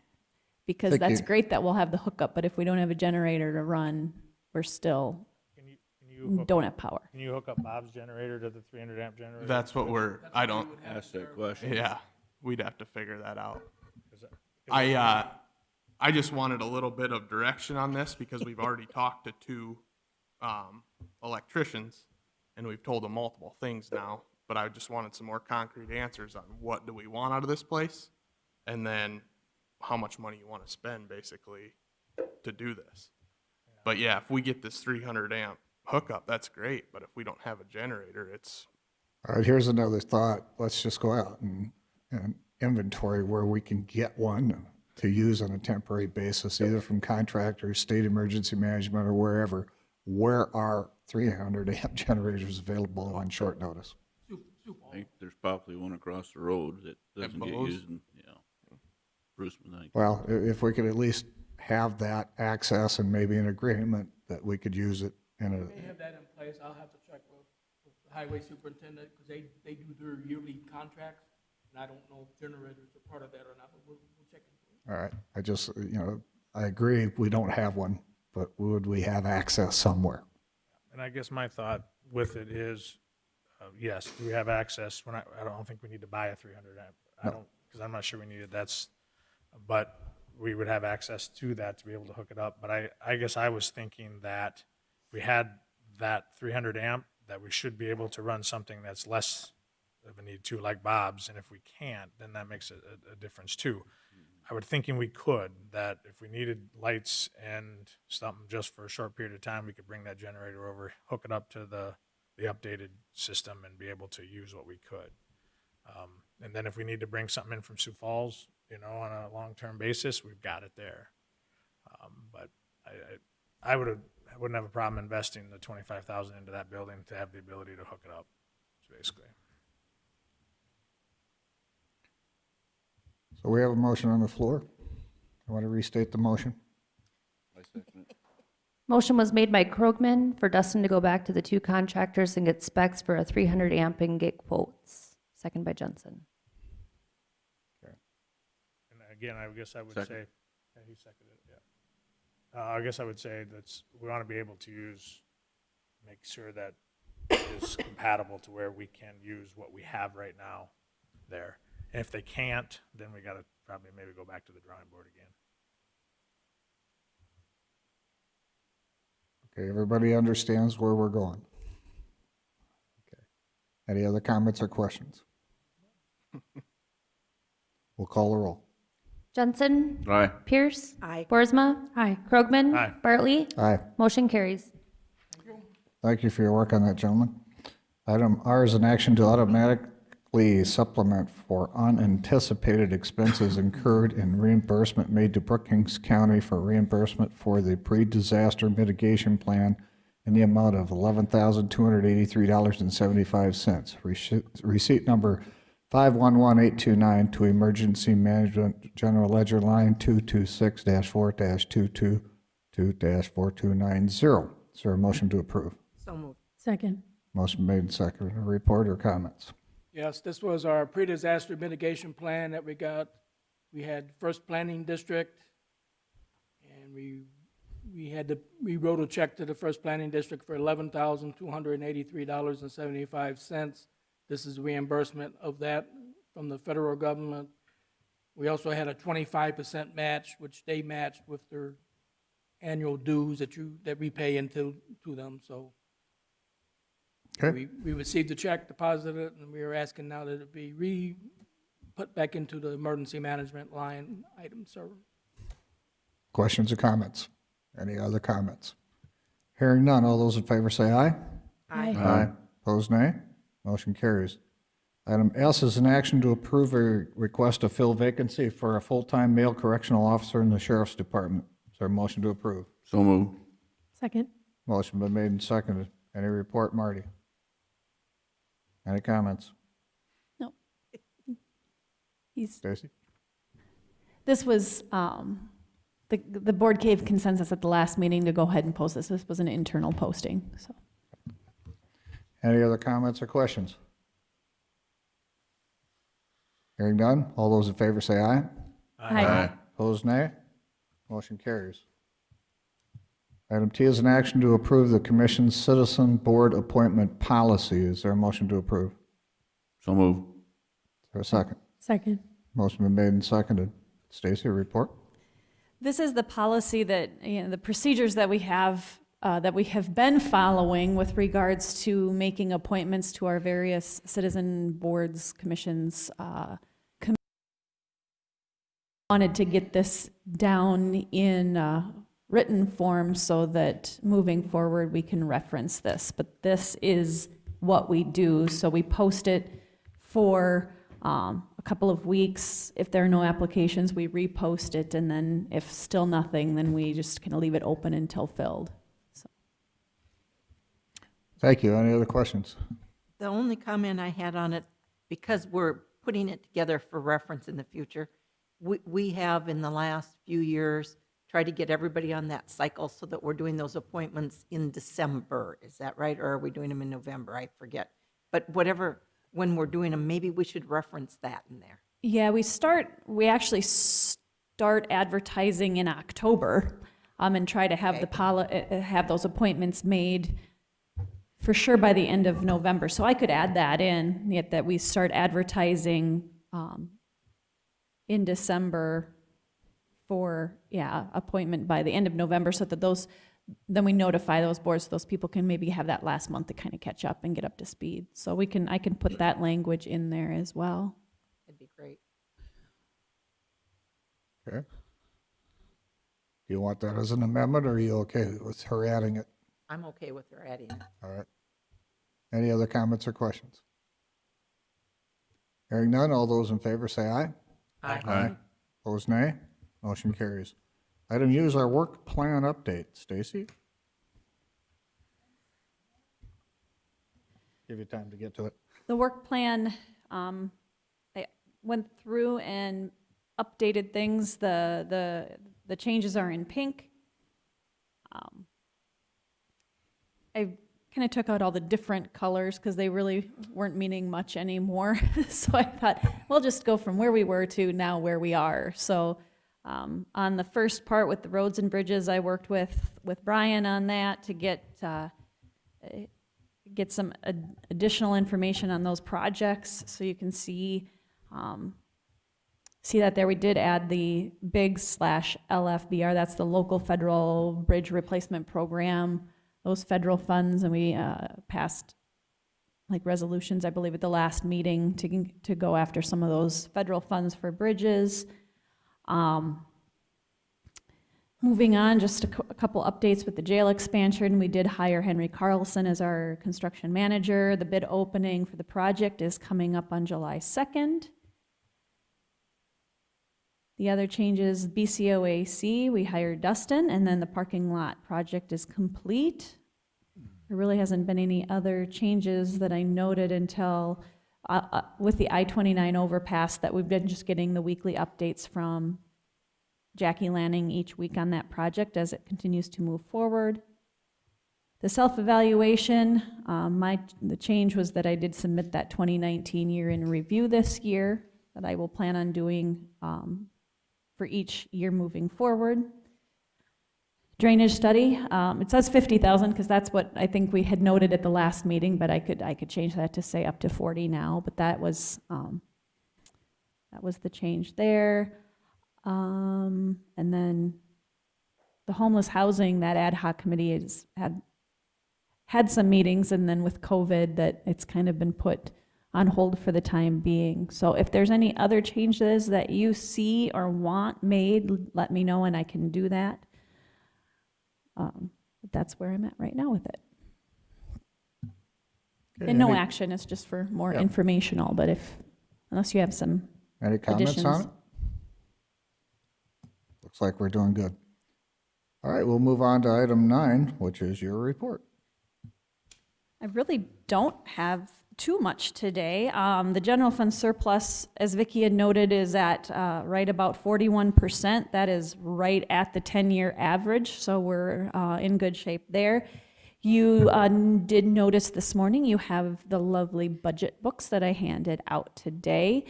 That information is also in box.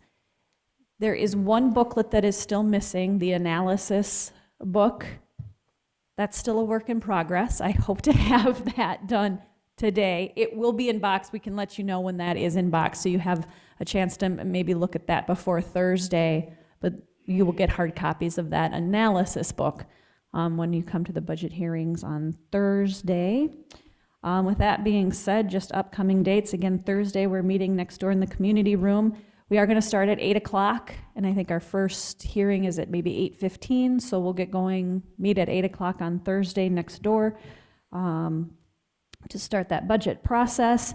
We have the steel cell demonstration lined up for next Wednesday, the 24th, 9 a.m. I think they'll be here for a little while. I don't think they're going to come and park for 10 minutes and be gone, because I think some of the jail staff, they were going to give the opportunity to, I can reach out and find out just how long, but we're going to actually have them park on the west side of the courthouse in that, there's diagonal parking along there that we're going to cone off a space along there so that they can, it comes on a big semi-trailer, so it's pretty substantial thing that they need 8 feet and so many feet long, so.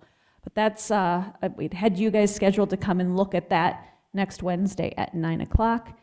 The bid opening, as I had mentioned as part of the work plan, is in a couple weeks from Thursday, July 2nd at 2 o'clock. We will be collecting all of the bids at my office, but then I did reserve this room because I think that there will not be enough space in any of the conference rooms, and I think here allows us some space to spread out. So that bid opening, we'll move people up here and notify them of that on that day.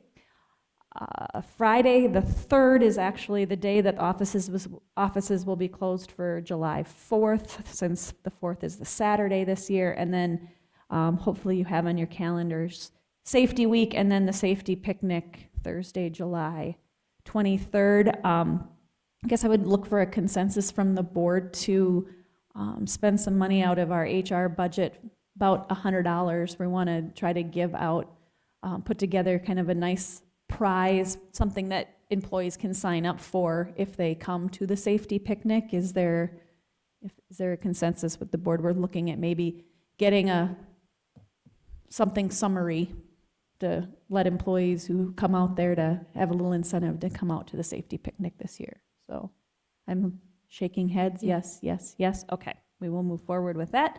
Other than that, I don't have anything. Been busy working on budgets with Vicki, and we'll hopefully get that done here. We'll be ready to go on Thursday. That's our goal. So that's all I have, unless you have any questions for me. Just to follow up on the steel cell demonstration, we had a request from David Deary. Commissioner Jim Schmidt from Lincoln County wants to come up and take a look at the steel cell demonstration. I encouraged him to do so since it'll be here if they wanted to look at it. So there's some interest in what we're doing there. Okay. State's Attorney's report. Yeah, as you may recall, we had the presentation regarding the county's application to receive that juvenile detention alternative grant. That grant was awarded to Brookings County in the amount of $70,000. That money will be used to fund a position over at the Boys and Girls Club that will be tasked with expanding diversion programs, but also allowing some juveniles that would be otherwise detained down in JDC to be supervised within the community. So that position will be starting hopefully sometime in August of this year. And then it will be continuing for 3 years under that grant funding. And then after the 3 years is up, that position will be looking to be funded through both county, other providers here within the city of Brookings. So that's exciting. I can talk more about some of the projected cost savings that I think we'll see within our budget, specifically the cost of housing juveniles down at JDC, which I know the commissioners know can be very costly. But also, I think there's going to be a savings for court-appointed attorney fees, because we're not going to have as many juveniles in the system. So I think we're going to see cost savings on both sides of that. So we're excited to start that. I'll be working closely with the Boys and Girls Club as this position begins here in the next few months. But that's positive news for the county as well as juveniles within our community. So we had a lot of buy-in, obviously, from the law enforcement, the service providers, mental health, court services, judges, obviously the club. So it was kind of a whole community effort. And like I said in that meeting last month, I think the Boys and Girls Club will do a great job working hand in hand, both with our teen court as well as this new position. So yeah, that's it. Okay, any questions for State's Attorney? Hearing none, we'll move into Commissioner reports and discussion items. We did receive correspondence from DNR. I think that was pretty self-explanatory. And additionally to that, I think most of us received an email from a concerned citizen about a business located in the county. I don't know if that's a referral to Dan to look at that request, to look at that situation or not. Did anybody else have any thoughts? That's like the third complaint I've received on it. Okay. So I don't know what we can do or what we can't do, but certainly, Dan, are you aware of any of these? Yeah, I had Okay.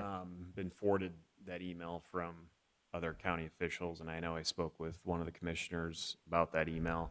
My initial thoughts is to invite her to one of the public hearing times, and if she wants to air those grievances to the county commission, that's fine, and then the commissioners can respond accordingly. Or if the commission would have me draft a response that I can then send her, directing her to some of the other resources that she had specifically mentioned in that email that aren't necessarily associated with the county, I can do that too. So I'll leave it up to the commission on how you want me to proceed with.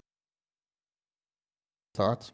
My question is, realistically, is there a legal issue? Is there an ordinance that's not being enforced? Something like that? Is there any standing for the county to step in at all? Or is this Not- a civil matter?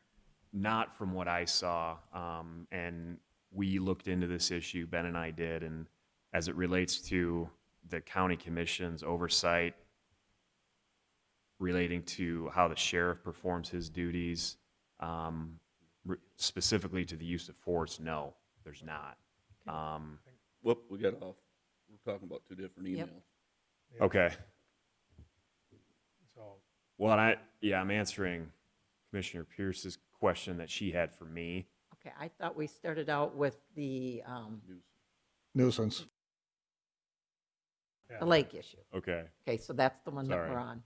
And if there's no violation of the law, and if there's a violation, then a report should be made and the state's attorney's office review it. But if there is no violation, this is not, I don't think, our business. I think if there's a homeowner association violation, report it to the homeowners association, and that's fine, or the lake area association. That would be one thing, but I don't know that that's our business. Yeah, I'm not talking about that email. Yeah, right. Okay, well, And my I don't know question what that is- one is. All Do right. we have Dan draft a letter back stating that it's not? I was wondering if Bob's, is this a nuisance? Do these people need to file a nuisance complaint with? Bob has no idea what you're talking about. so Yeah. Okay. I don't know. You didn't Someone get should the send that email. to I Bob. just We've had wanted, these I want some before. direction so We've that had we these just don't before. ignore this. We at least point that constituent in the right direction if there is one, and if there is not, then we advise them of that. Through Dan, I would suggest. We don't have any idea what you're talking about. Okay. I'll tell you what, I will get with Dan on this. All right. Show him which email I'm talking about and let him form an opinion of where we should go. Is that fair enough? Okay, and I'm not aware of the other one, so, I'm only aware of the one I was talking about, so. All right, I'll get with Dan and we'll talk about it and we'll decide whether that's appropriate for any action or not action, and at least a reply. Okay, now we'll go back to the one that you guys are referring to that we're not aware of. Well, you're aware of, because I talked to you about it on the phone. That was, I think the commission and different members of the county government received a email regarding use of force, Oh, yeah. which I'm Okay, the that use one. of force Right. email. Is that correct, Dan? Yes. Yes. Okay. That's what I'm All right. referring to. Yep. And I thought Marty kind of covered that, so I wasn't thinking Right. about that one. Okay, any other questions? Does the commission want me to respond to that email and then show my response before I send it back? Or how do you want to deal with that particular matter? Because I think there hasn't been a response yet from, some county officials had received that. And I indicated to those county officials that we were looking at a response. And so I would just ask that we get that response out here in the next 48 hours as to what that looks like, because I know this person is still waiting on that, and so. The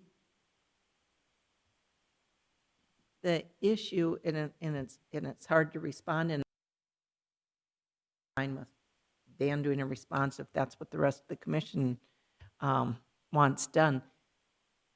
But what is important, I think, for us to understand and for the listening public to understand is there is, as we talk nationwide about use of force by law enforcement, There is a difference in the jurisdiction over who controls that issue.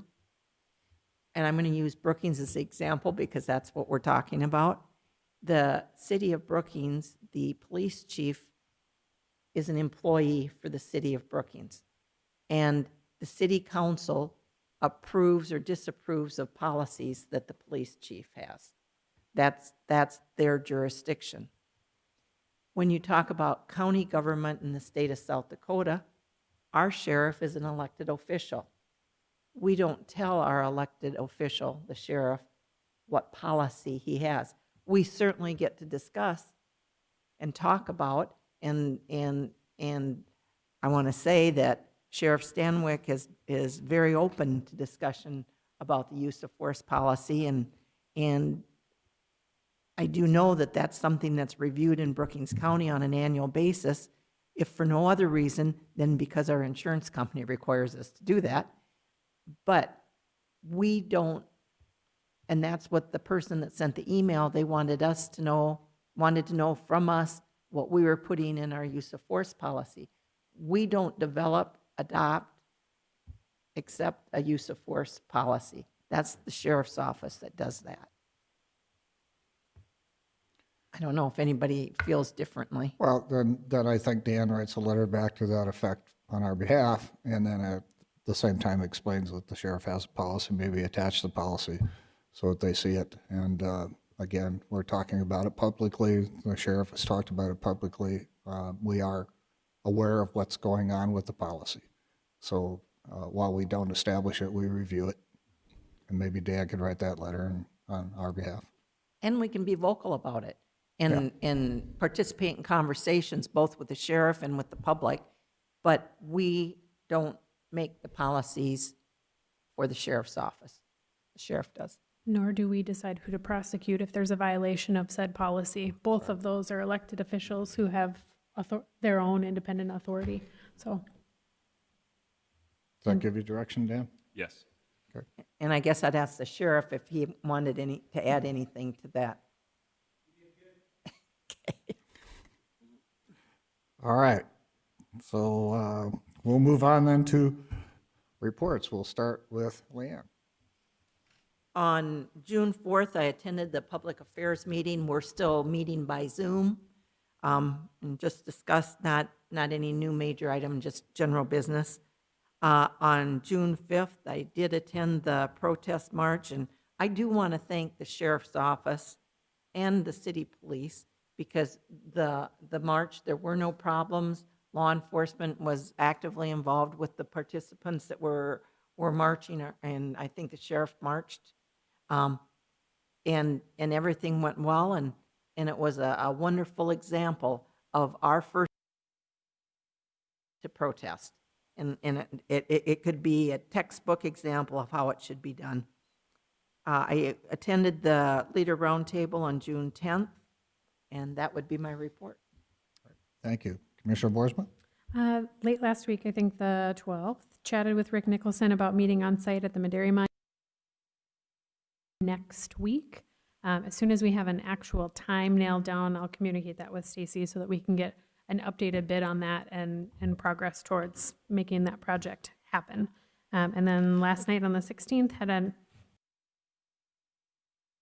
and that one spent a lot of time going over annual budgets and projections, as well as a review of growth over the past 2 years. So the amount, if you look at what the budget looks like from 2018 to 2020, it's dramatic, the amount of growth that organization has experienced and the amount of people that they're serving. So they're certainly to be commended for really making a huge turnaround in how that organization functions, but also you'll notice in the ways they're asking for support because they're serving so many more people. There's just a lot more that goes along with that. So that's the report for this time. Okay, Commissioner Krogman. Yeah, on the 10th, I met with Dustin at the OAC to talk about the hookups and the generator issue. Then on the 11th, we had a growth partnership Zoom meeting where we had the audit that came in. Audit came in very good. Again, had the normal deficiencies because of such a small, workforce overseeing it, similar to sometimes what we have in ours. So but the meeting went well. Growth Partnership they did have to cut one of their employees down. They are, the funding for them is getting tight, and I think there's been some cuts. I think the city's making some cuts, and so he did have to cut a position that he had originally filled. And so now Dwayne is the only employee now for Growth Partnership as they move forward, and hopefully they can survive. So it's tight out there too. The park, they do have, on the positive side, they do have another couple people that are interested in moving into the park there. He did say there's a couple people that may be moving out because of the COVID situation. But it's still kind of fluid out there, but they are quite full yet. It's just that tough times. So anyway, the audit came in good, had the Zoom meeting, and we were done with that. So that's all I have. Commissioner Pierce, you have a question? I do have a question. I was meeting during this, or is anything moving forward? Yeah, they're continuing. It's kind of fluid with them too. And they're starting, it looks like they just started their Sioux Falls trip again. So they're opening up a little bit more. And then we hired did the RFP for that, and that is moving forward. And so there's not an update on it. We'll have a meeting here at the end of the month for them. They're usually the last Wednesday of each month. We'll have another meeting. If everything went just perfectly, in the way that we would like to see it go, and Beta would like to see it go, and the school district would like to see it go, do we have a timeline? Any thought when we would be, as we're going into our budget stuff, is there any time where we might be making changes out there?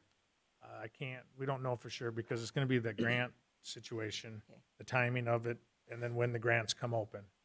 That's going to be the largest thing for Beta.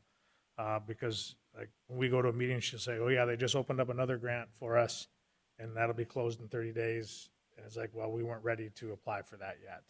We're close. I mean, she's got everything there ready to go, but we need to get the study done first, and then that'll help us move forward. So the timing is up in the air when that stuff gets done and when those grants are available. Probably nothing that is going to impact 2021 for us then. I don't know. I don't know for sure. I mean, this fall, if there's a grant open there and everything gets done, there could be a possibility that then we turn around and bid next spring, but I wish I could tell you more. But it's definitely not this year, and we're hoping next year, but you just never know. Thank you. Commissioner Jensen? Didn't have any from the township supervisor on the culvert grant program. Directed him to Brian. Also had some compliments on the traveling public on the mowing of the right-of-ways. Much appreciated. It's amazing that just mowing off that 2-3 foot of grass in some of them hilly areas really helps out, especially to the motorcycle riders. And I did have a question, Bob, on the I Am Responding app that firemen can use. Is that being, who's financing that? County Fire Association, but they have to be part of the local fire departments. Yep. So if you got an ambulance service, they have to be part of the local fire department to be included. Okay. And Darrell Hartman, I believe, is the chairman of that organization. Okay. That's, I guess, all I have. All right. I had a couple of meetings on the COVID, also on the PPC that Bob reported on. The COVID meeting was followed immediately by a meeting that was put together by Al Houghton with the BDC, trying to coordinate the community's efforts with the reintroduction of students back here. In August, I think SCSU's got a pretty good plan put together on how they're going to handle it, but there are certain portions of that that will roll out into the community, in particular with housing requests and how they're going to handle that. The university, I think, is going to handle it on campus pretty well, but as far as the rest of the communities around us that house students and landowners that rent out apartments and houses. So there should be some communications in those areas. There were several other areas that he wanted looked into that they will. And so I think it's appropriate, and I think we'll have a lot of information. A lot of questions were answered for Al as far as university's participation and how they were going to move forward. So, and we'll see some of that coming out from the university as they have a new person who came in who's their public health director now on campus that is kind of coordinating all that effort to make sure that the COVID issue is addressed properly. So those were the 2 meetings I attended. With that, there are no other questions. We will move for an executive session for personnel, and the number was? SDCL 125-1. A motion to move into executive session. So moved. Second. Motion been made and seconded. All those in favor say aye. Aye. We will move into executive session. We'll give it a 5-minute break if we can do that. Thank you.